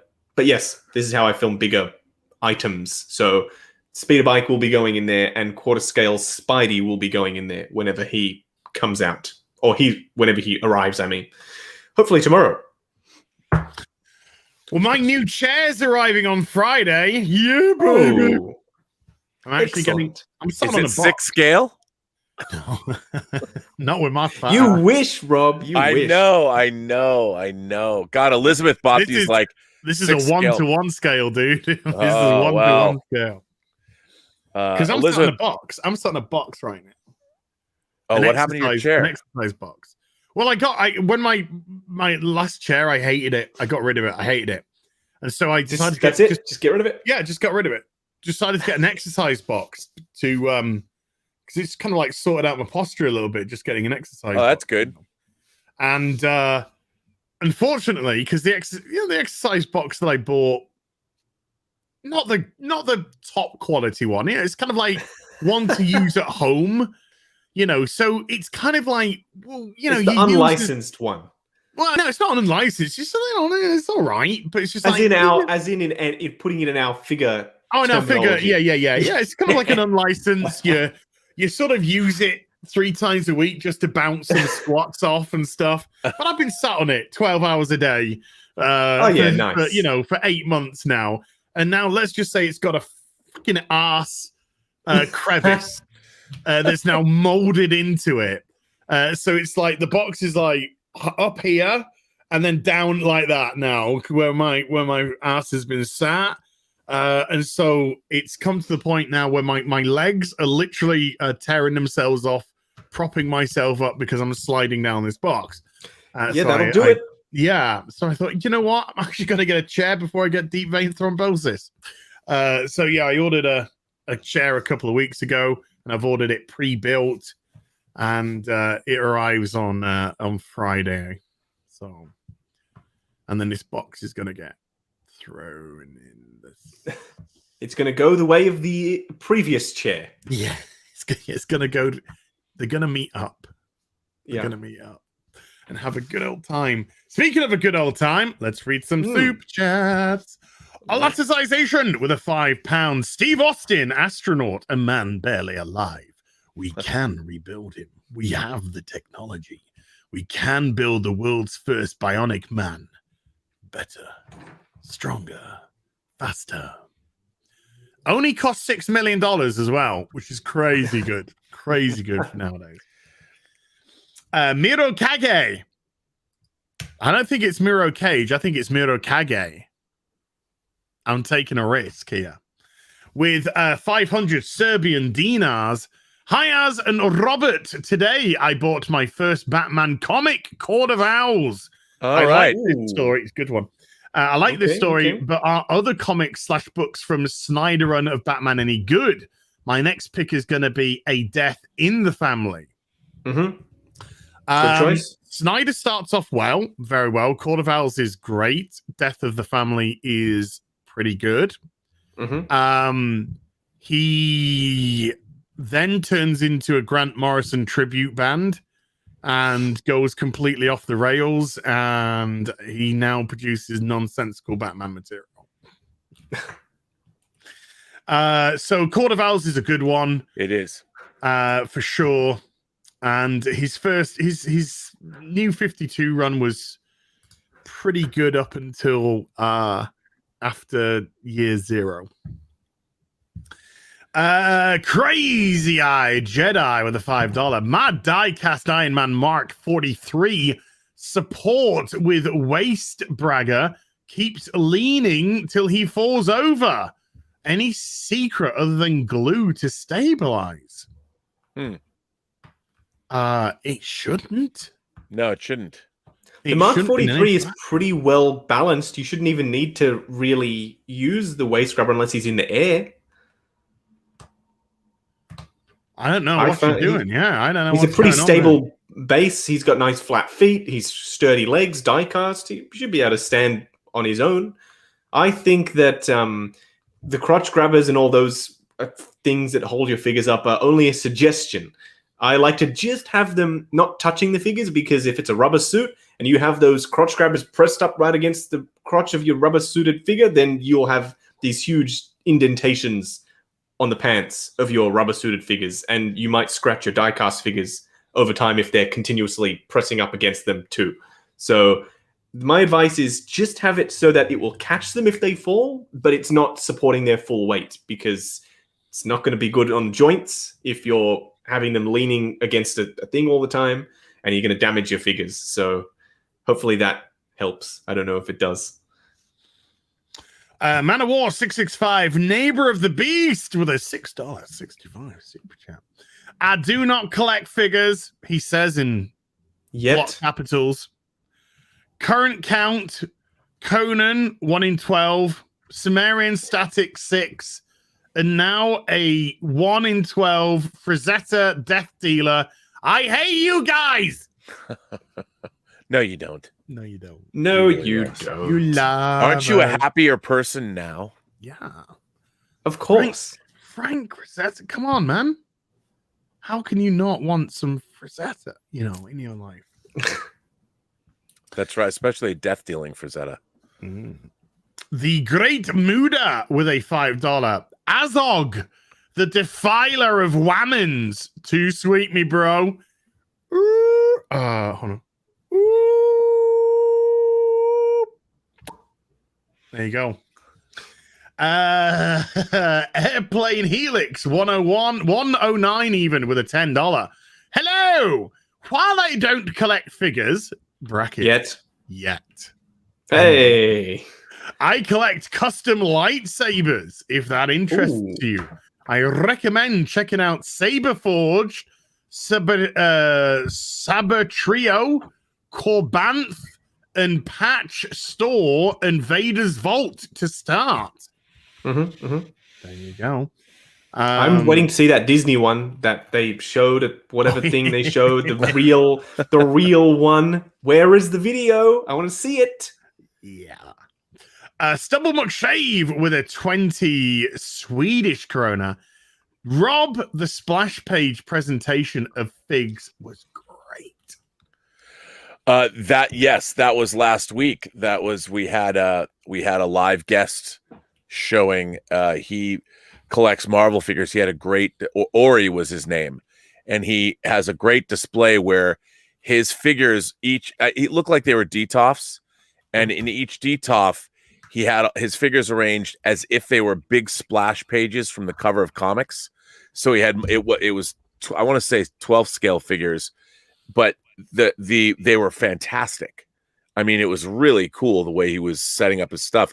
And then he did something that I always loved. On the top of his DTOFs, he had this like explosion of figures of all different kinds, all set up in this like giant sort of action tapestry, almost like the end of Infinity or Endgame, where you had all of these different characters, whether it's Disney or Transformers or superheroes, and they were all laid out in this tableau. And it was really fantastic display of figures, really exciting, really innovative, really fun. Nice. Yeah. A cascade of figures. That sounds so good. Laughing Kuro with a $5. What's up, guys? I decided to go with Hot Toys with their Star Wars stuff, starting with Season 7 Ahsoka Tano. Also, recommend any display shelves. Module case. Yep. Module case. By the way, I have finalized my design, and we will hopefully be ordering them as soon as I can afford it. So, very exciting. Let me know if you want to see them. I have the renders available at some point. We'll get through the super chats. We're going to be I would imagine on your show next week. Yes, I invited both of you guys to the Yes. show, as has already agreed. Rob left me on I red. just realized that I didn't write you back. Yes, I agree. Yeah. Yes. Excellent. Perfect. And it'll be after the day after May the 4th as well. So hopefully we'll have stuff to talk about. Stuff. And things. Michael Beacom with a $5 as did you hear about the licensed prisoner figures Kickstarter by Wandering Planet Toys? I emailed RMB. Yeah, we discussed it last week. Yeah, Robert and I have both gone top tier, obviously. Yeah. Degree absolute, and then there's more to get now. What from stretch goals? Yeah, stretch goals. Yeah, yeah, baby. like now I feel like I need I don't just need one of those little stands. I need stands for every figure. Yeah, if they're coming out, sure. Yeah, It'd be rude not to. Yeah, so completely. This is gonna cost me a fortune. Take out the couch guy with 50 Norwegian Corona. Ew, as stop showing off your alternative lubes. We had the ketchup yesterday. Now Colgate. Jeez, man. Dude, that's not right. That's not. This is my sauce. Okay. Oh my god. This is my sauce. As that goes in the fridge. No, don't worry. I'm not using this. This is okay. Good. Yeah. I don't want food poisoning. I brought it up. I brought it up when I was eating a meal, and it's never gone down. And it's not going to use. There are some people. I don't know if this is an Australian only thing, but there's like a thing where people are arguing about whether tomato sauce goes in the fridge or goes in the cupboard. Let it be known that on the back of the thing it says "keep refrigerated." So like it's not a question. It goes in the fridge. Since as a kid, we've always had tomato sauce in the cupboard. Always. Okay, dude, you must have a very strong gut then.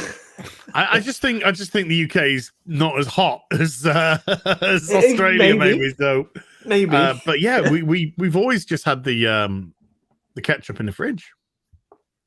In the fridge? Sorry, in the cupboard. In the cupboard, not in the fridge. Nearly got me. Hey.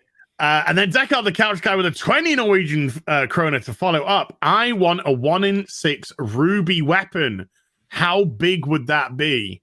Yes, it would be 1-in-6. Big. What is really what is a ruby weapon? Ruby weapon is a weapon in Final Fantasy VII. Yeah, Ruby. It's a robot in Final Fantasy VII. It's part of the weapons that you go around looking it up. Ruby weapon is often known as the toughest of the weapons to fight. It's a hunk.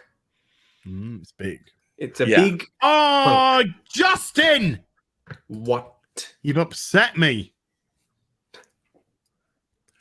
Why? You said hunk. Yeah. Hunk reminded me of Resident Evil 2. Resident Evil? Yes, I'm at a million comments. I really wanted a Mr. X, and they're all sold out. Damn. What can you do? X gonna give it to you. No, he's not. He's not going to give it to me at all. eBay will give it to you for a price. Yeah, but do you know when you go to eBay and it's just like China, and I'm just like, no, I'm not getting one of your knockoff fakes. Thank you. I need to get it from somewhere I can trust at least. Predator 1987X with a $5. Hey guys, love the show. I just pre-ordered a Prime 1 Godzilla bust. I'm super excited for it. Wait a minute. I've not seen this. Check it out on Sideshow if you want. Or on Prime 1's website, because Prime 1 are not dependent on Sideshow. Sorry, I'm spicy with Sideshow at the moment. They've got a Kong as well. Oh, jeez. Wow. Oh, they also have a Dark Knight Returns Armored Batman versus Superman? What? Oh, Where's all this lordy, Prime One lordy, stuff? lordy, lordy, lordy. Okay, Ooh. let's have a look at this boy. Oh, you know what? This is amazing. Hello. And on the back, how it's got the mini Godzilla standing in like a cave of himself. Yeah. Wow. Look at this. I'm not a bust collector, but this is a temptress. So I'm taking it. The fins light up. Yeah. Yeah, it looks, and the mouth looks lights like up. it. And the wow, it's 75 centimeters high. The Kong one has real hair, first of all, and the back of his one has him sitting in the throne. Wow. Prime One, you sneaky devils. Damn. Wow. This is wow. Look at that. That is beautiful. That is beautiful. This is And you only have to put crazy, down $159 for it. Hey? Yeah, 1,500. No, but for a deposit, you only have to put down 150. Oh, yeah, for 50, deposit, yeah, 160 bucks. Yeah. Don't worry about the rest. That's a future you problem. Yeah, you figure Yeah. that out. Yeah. Yeah. It's a future you problem, as Yeah. many of us know. That's what the great thing about Jazz Inc. is. Hey, put Don't down that worry deposit. about my tomorrow. The, Don't worry today what you can worry about tomorrow. The That's Batman right. versus Superman statue, the DX bonus version, is $2,700, and it is awesome. Oh, I'm gonna have to have a look at this. Wow, this You got Kong- you got like 5 heads for oh Batman. my god, that Kong looks amazing. It looks I know amazing, Kong looks awesome. but it's also $3,500. Godzilla's a lot cheaper. I don't need to worry about that. It's the hair. It must be the hair. They must have one guy sitting there rooting each individual strand, and they're like, "There you go." Wow, this Double the price. Kong is amazing. I'm really obsessed with the back for some reason. How they're sitting in that little. I've seen this. Well, you Batman love your 1500. dioramas. Those are great dioramas. Yeah, that's awesome. I would buy just the base and the back, to be honest, to have Kong sitting in his throne with the awesome, what do you call those, stalactites I want coming out? I want around? both There's of an these. easy way to remember which way they go. Wait a minute, and the Like the Kong. mics, Wait, The mics go up the and the Kong tights come down. There's a Who's got hammer. There's the Thor. There's the Stormbreaker. Is that a third piece? This light up Stormbreaker that's also on a diorama base. Is it life size? No, it's to scale with Kong. No, it is life size. Take a look through the pictures. It's someone holding, like, obviously human size. I mean, but there's someone holding it. It's like Yeah, but that's huge. just what it would look like in a person's hand. I mean, it's I want that. probably the same scale though as these guys. Yeah, maybe. That's Kong- awesome. Kong's My cat bad. is Yeah, it's- screaming for some reason. Kong's battle axe, and that's another. So if you want to get both, you're at basically $6,000 to get both busts and the battle axe. Yeah, $6,000. Nice real hair. that's beautiful. Oh my god. Sure, These are $6,000. incredible figures. Statues. Look at how big that thing is. This is You huge. could wear that. She could have worn that if she hollowed it out. Wow. Gee. I got to stream some more. Yeah. There's a stream tomorrow all day for 24 hours. Folks. Look at that. Beautiful. Beautiful. Prime 1. Killing it. Yeah, there's the axe. There's the Stormbreaker. Nice. Oh, that's a fin of Godzilla, isn't it? Yeah. Did you see the film? No, I haven't seen the film. I see. It's a lot of fun. Oh, look at that trio. I know. Who doesn't want that? Come on now. I want a Mecha Godzilla as well, all 3. Yeah, Mecha Godzilla. that would be another great bust to get. Oh, yes. Are you saying this is some kind of bust? Yes, it's very impressive, but that's not important right now.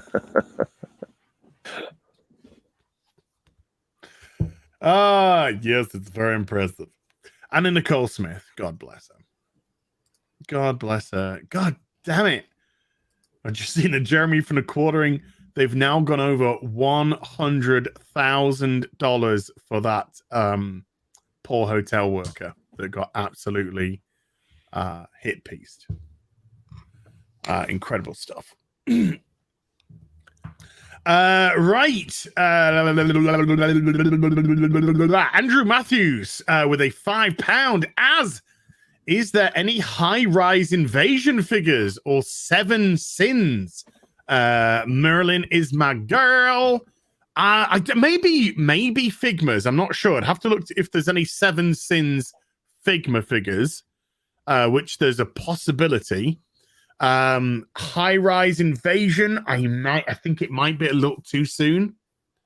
I think it might be a little too soon, but I hope so because I thought that was a really fun, a real fun show, to be honest.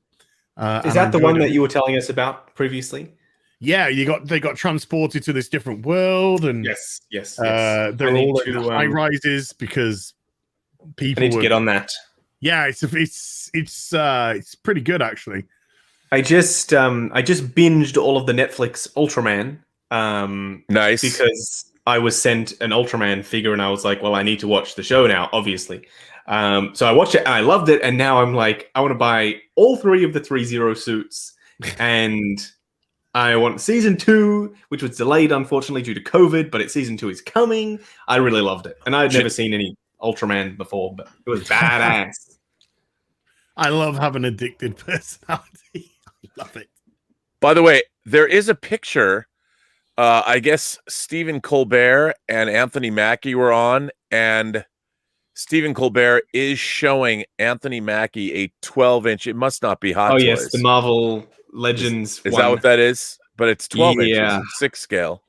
It's a 5 POA, 5 points of articulation. One. Got it. But I would fully expect us to be talking this time next week about Hot Toys Cap. I'm hoping part of that conversation will be John Walker. I doubt it. Oh, it probably will, but not for the reason you think. Yeah. Yeah. Why isn't there a John Walker? That would be the conversation. Well, as his face was too wide, so they couldn't sculpt it, unfortunately. Oh, Kurt Russell's going to do you in now. Dare say that about my son. Have there ever been? What would be cool if it was Hot Toys? Have there ever been, like with Sideshow, they've made Kurt Russell figures. It would be fathers and sons each having 6 scale figures made of buy an Ego characters. From Guardians, an Ego would be good. Yeah. Yep. But I mean, in real life, the third-party company didn't make them. But like Wyatt Russell, and if they made they're making US Agent in 12 scale, but if they made a Hot Toys figure, that means that in one family, the Kurt Russell family, his son Wyatt, Kurt would have Snake Plissken figures made of him, and his son Wyatt would be US Agent. So how many actor families, what actor dynasties can say that in this family, 2 of the people in this family have had action figures made of characters that they play? That's true. I mean, that would be an interesting trivia question to see, because they are making some. I saw that they made a USA or they made at least Wyatt Russell as Captain America is coming out as 12 scale. Yep, Marvel Legends one. Yep. And then there's an SA Figure Arts one too. Yes, the Figure Arts one, which looks a bit weird, but anyway, I will be reviewing that when it comes out, so we will see. So that's so cool that in one family, you can have fathers and sons with their Well, son, Brad Pitt and Angelina Jolie are not father and son. No, they're not. They're not father and son. But good. No. Thank you for playing. But I see what they're saying. In one family, you have action figures. I mean, they've made Brad Pitt. Hot Toys made a Brad Pitt figure from Inglourious Bastards, and then they made Maleficent. They did. So Hot Toys is made in one family. That's pretty cool. All we need is Goldie Hawn from Shampoo, and we're done. Only if they'll make a Warren Beatty and a Julie Christie, and all that. What my girlfriend Elizabeth, one of the sisters, One of her sisters was a medium. Oh. You know this. Shirley MacLaine. No, never mind. By the way, Justin, I wanted to ask you this. My girlfriend Elizabeth is desperate to get a character, Sean Connery, as Zed from the movie Zardoz. There's been a few people that have taken cracks. It's a pretty obscure figure, but somebody needs to make a great Zardoz. I don't think anyone ever would, but if they do, please. There are some Sean Connery figures out there, mostly Bond. You can probably Bond and Hunt for Red October, but Zed is it's a special case. If you look if you look up Sean Connery and Zardoz, you'll see exactly why it's a special case. Yeah, you need a nappy, an overabundance of body hair. Yeah. Oh my god. Okay. Yeah. She loves Zardoz and she really wants that figure. Yeah. You need a special type of seamless body for that. Which Fison body can I use? Look, it's a TBD on that one. They need to have a special rooted hair version for the chest.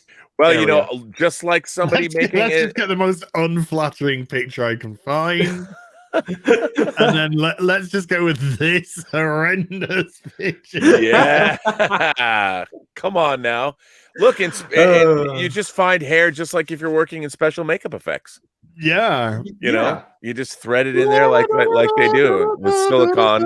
Oh my god. Oh, look at the kinky boots. Oh my goodness. Sean, your pubis is showing. Come on, Sean. That's one of the things she likes about it. His peen is wrapped, as she's always saying. He's got a wrapped peen. Look at that. It's wrapped. We had to wrap it around. That's the best thing of Zardoz, can I just say? The head. Oh no, what's going on, Sean? How the fuck did he make this film like that? It's amazing. That's why. It's John Borman. It's mythic. Come on now. Oy, oy, oy, oy, oy. By the way, I have to say that Iron Patriot is Iron Patriot is a better design than the Captain America was. Oh yeah. Also, Iron Patriot was a black man wearing the stars and stripes. No, the first Iron Patriot that was an Iron Man 2. Yes. I love that Iron Patriot suit. Yeah, me too. I love the design of that figure. I love it. That's an awesome figure. There's a quarter scale one, actually, I think. I pre-ordered a couple of 1-in-6s, and I pulled the trigger, and I pre-ordered the Destiny Hunter and the Destiny Warlock. Yeah, I have the Hunter actually. You saw my video, I would imagine. Where is the video? It's downstairs. I saw the video, but Justin, sir, I do not agree with you. Oh, you prefer the wrong shader. Oh, I'm sorry. I prefer the wrong shader. Yeah. Your opinion. Let me know if you want either of them, by the way. I will be selling them. I will be selling them. Are they on pre-order? Yeah, they've been on pre-order for a little bit. We showed them off a few weeks ago on the channel. I don't play Destiny 2. I played the first game, but I didn't play Destiny 2, so I have no idea about all of this. But I was sent them. I was going to sell them, but now if they're not released yet, then I don't know if I'm allowed to sell them, unfortunately. Well, they're not out on Sideshow. That's all I know. They're not out on Sideshow, but that doesn't mean they're not out. The Titan has already been out. That's been out for a little bit, so now I'm going to have to try and pick up the Titan. Because you can't have just a Hunter and a Warlock. You need to have the Hunter's awesome. I think you're going to like it. The only thing that pisses me right off about 3.0 is they don't include bases on most of their 6-scale figures. Yeah. Why? The Geralt doesn't come with one. What? Sorry, the Demon Hunter. You saw the base that came with your Connor, right? Like, it is beautiful. It doesn't take that much effort. It's one solid molded thing. It's just a 3D sculpt. You just have to paint it. Yeah, that's it. Yeah. As he's going homeless with all these toys, I'm doing all right. I'm doing okay. I'm not going homeless. I'm just not got anywhere to move in the house. Yes, it's a completely different problem. Yeah. So yeah, I'm not destitute. I'm not homeless. I do okay, and I thank you very much for that. But I can't move in the house for love and the money. But things have started to happen downstairs. Mark from Battle of the Planets is 2 steps away from being opened up. Yeah. Now, because the front room's getting sorted. That's nice. Not too far and your away. module cases when? Well, we don't know yet. We don't know yet. I spoke with the owner of Module Case and the owner of Toys Wonderland. We are trying to get Module Cases stocked at Toys Wonderland as well. And then that means that those awesome installment plan things should be able to be used on them. Yeah, have you talking to him? Are they gonna like make some that are in stock so you can buy them when you want them? Because the whole point of Module Cases is that when you need another one, you should be able to buy one. modularly attach. Yeah, Yes. I mean, the fact you have to wait a year is a real bummer. They've just moved into a brand new warehouse. I didn't ask if it was for the purpose of having more stock on hand, but I would imagine that would be why.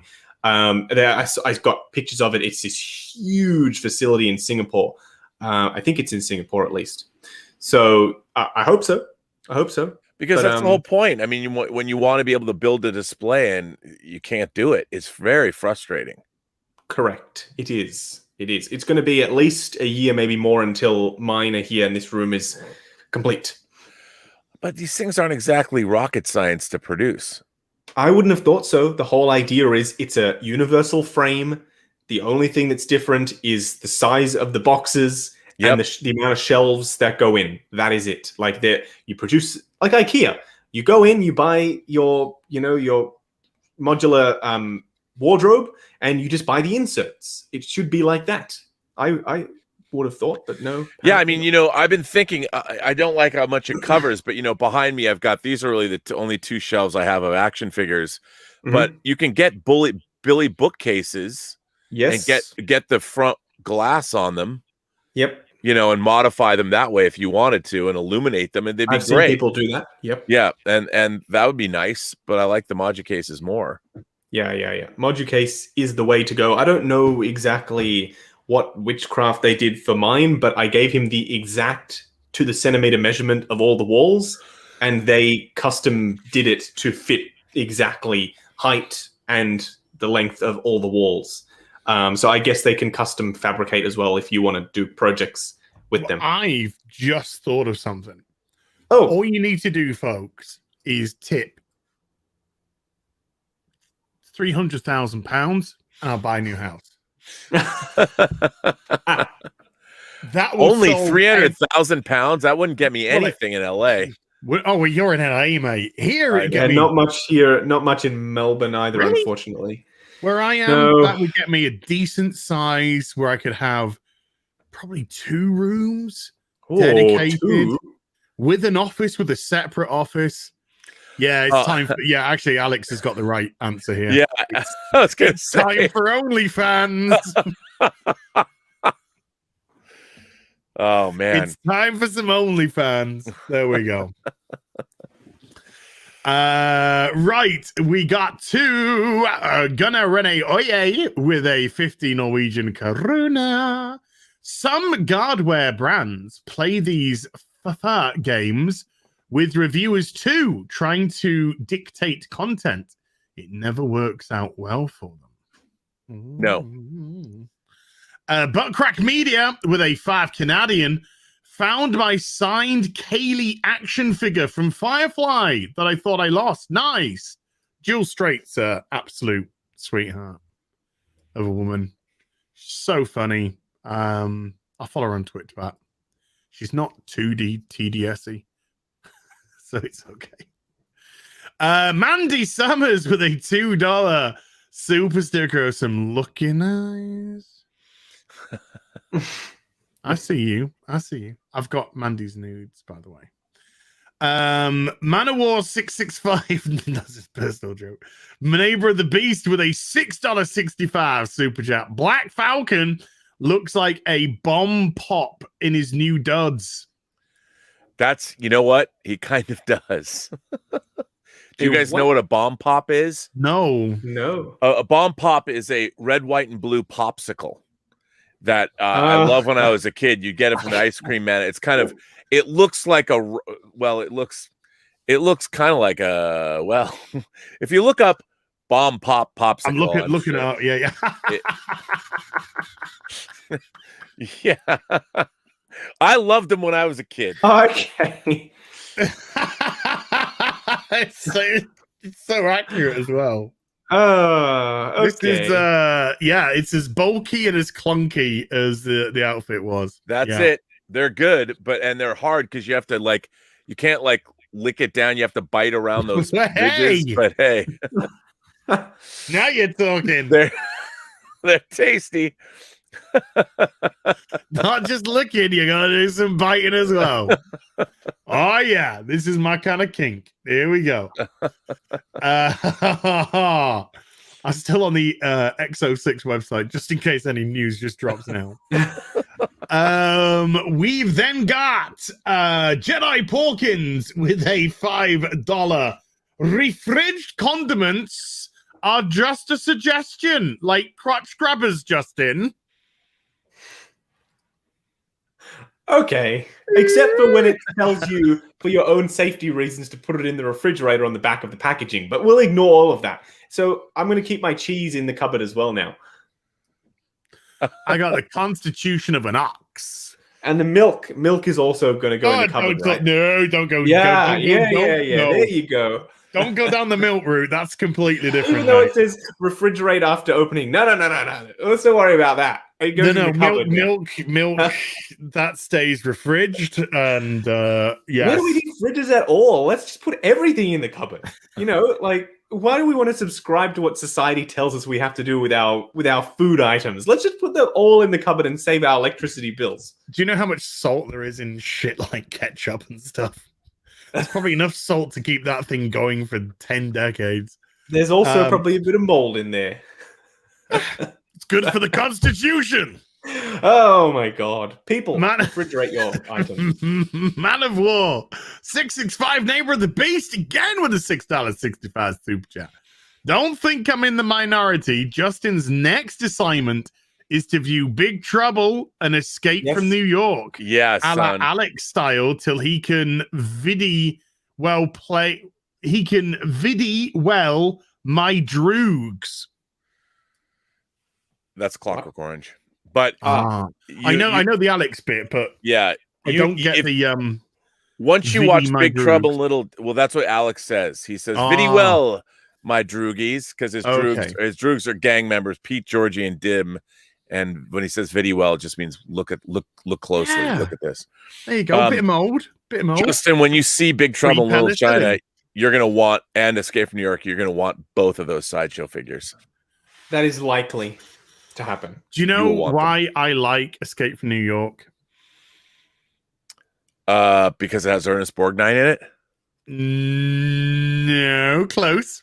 Isaac Hayes is the Duke of New York. Yeah, it's not so much.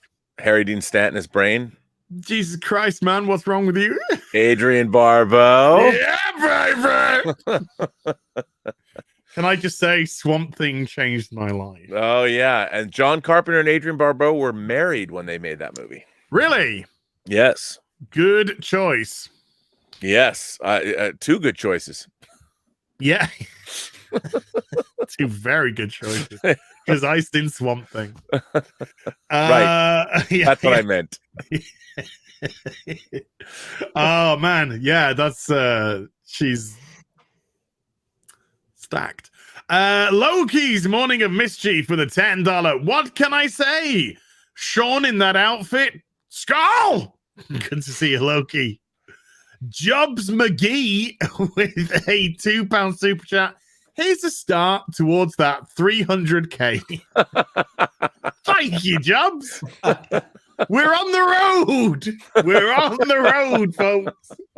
We're getting there. This is awesome stuff. Gunnar Rene Oye is back with another 20 Norwegian krona. Show the light Falcon Captain at. Okay, yeah, Falcon Captain. Andrew Matthews, I'll show that in a second. Andrew Matthews with a £5. as for your next character, Merlin cosplay, costume the 7 Deadly Sins cosplay. I like 7 Deadly Sins. It's a fun show. It was a fun show. I'm sort of confused as to where I've left off with it though. Now then, let me try and find. I gotta try and find this this image that I was sent yesterday. I take it you're both familiar with Rob Liefeld, Yes, the artist. Yes, I've been on shows with him on when we did Collider. Oh, nice. Okay, so you'll certainly be aware that Rob has come under hefty criticism back in the day for his interpretation of Captain America, a very specific drawing that he did, which was to a lot of people complete and utterly out there and disproportionate and just looked like a complete mess. Well, if I can find this, god damn it, I wish somebody would just email it back, tweet me back at it. It'll just make things a lot easier because I get like 1,000 tweets a day. So I'm trying desperately to scroll and stall. God damn. Sorry, I just came across some 40k paintings.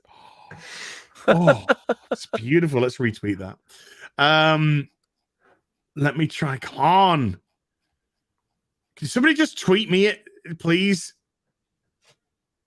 You know, can somebody just tweet at me so I can just get it up quickly? Ladies.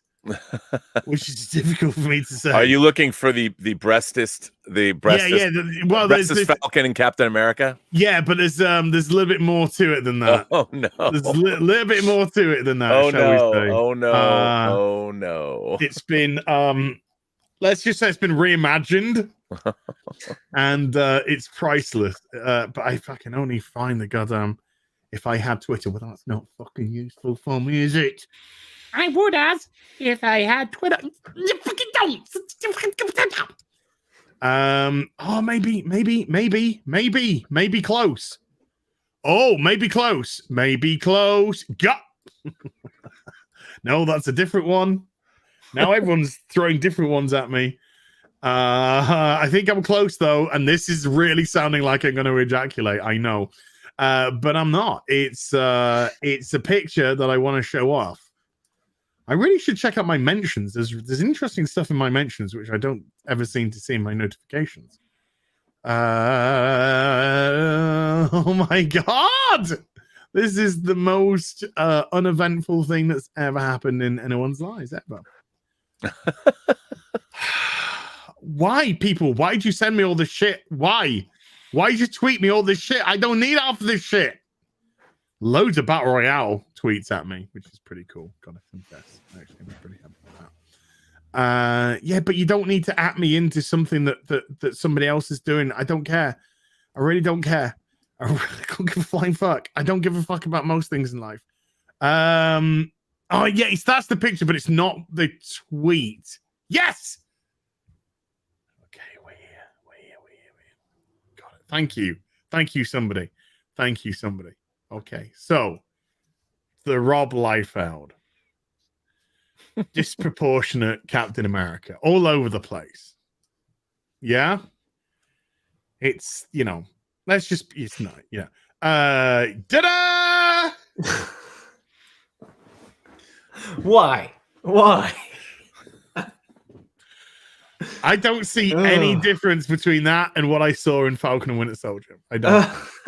I see no differences. Rob's face is just like, I shall not. No, I shall not be stirred by this. I'm trying not to be stirred by this, but it is damn funny. It is very funny.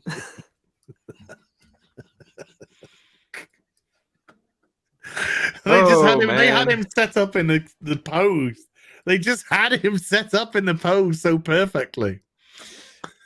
Yes. Right.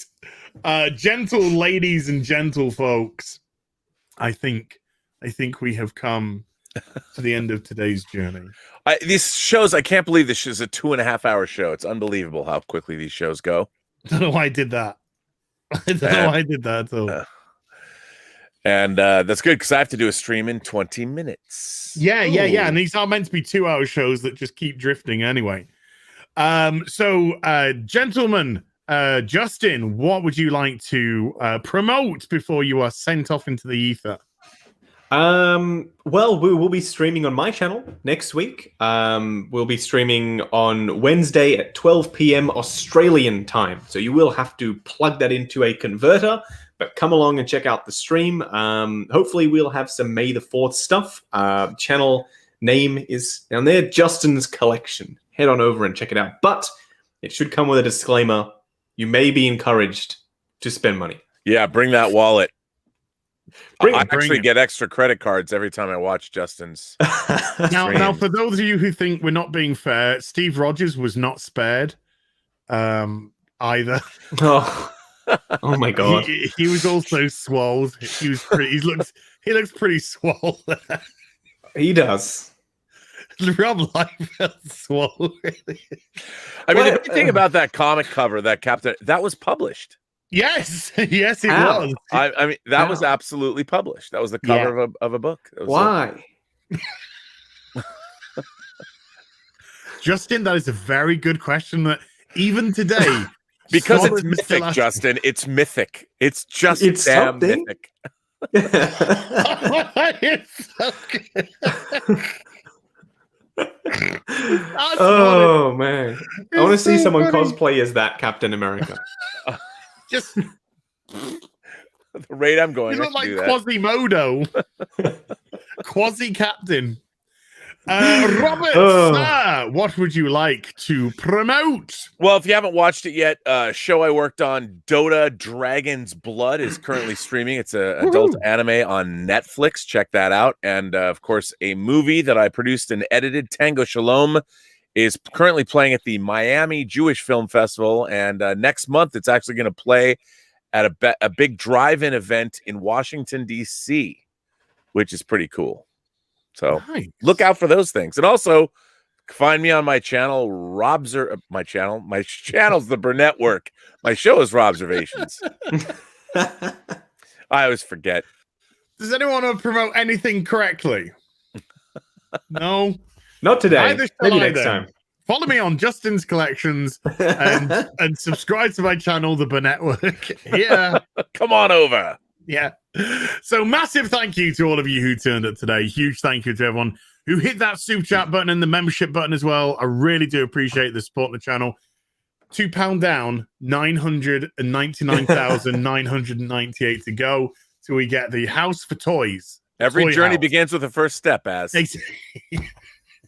exactly. And I just got another 2,999,998 to go, which is fine. That's fine. I could just have a pedometer set up for that kind of shit, so it's all good. And tomorrow I'm probably going to take the day off because I'm Jordan Petersoning. I am cleaning my room. Oh yeah, nice. I'm cleaning my room, baby. Cleaning my room and cleaning my head. Things are getting sorted out. Preparation for the new chair coming in, and also for the new office movement. I don't know, that sounded like something from a bowel, really, but it wasn't meant to be intended that way. But mods, thank you so much indeed. Purple Valkyrie, thank you so much indeed for turning up and doing your mod stuff. I really do appreciate it as well. And I and the boys shall be back with some more stuff very soon. You have a great rest of your day. Take care. Bye for now.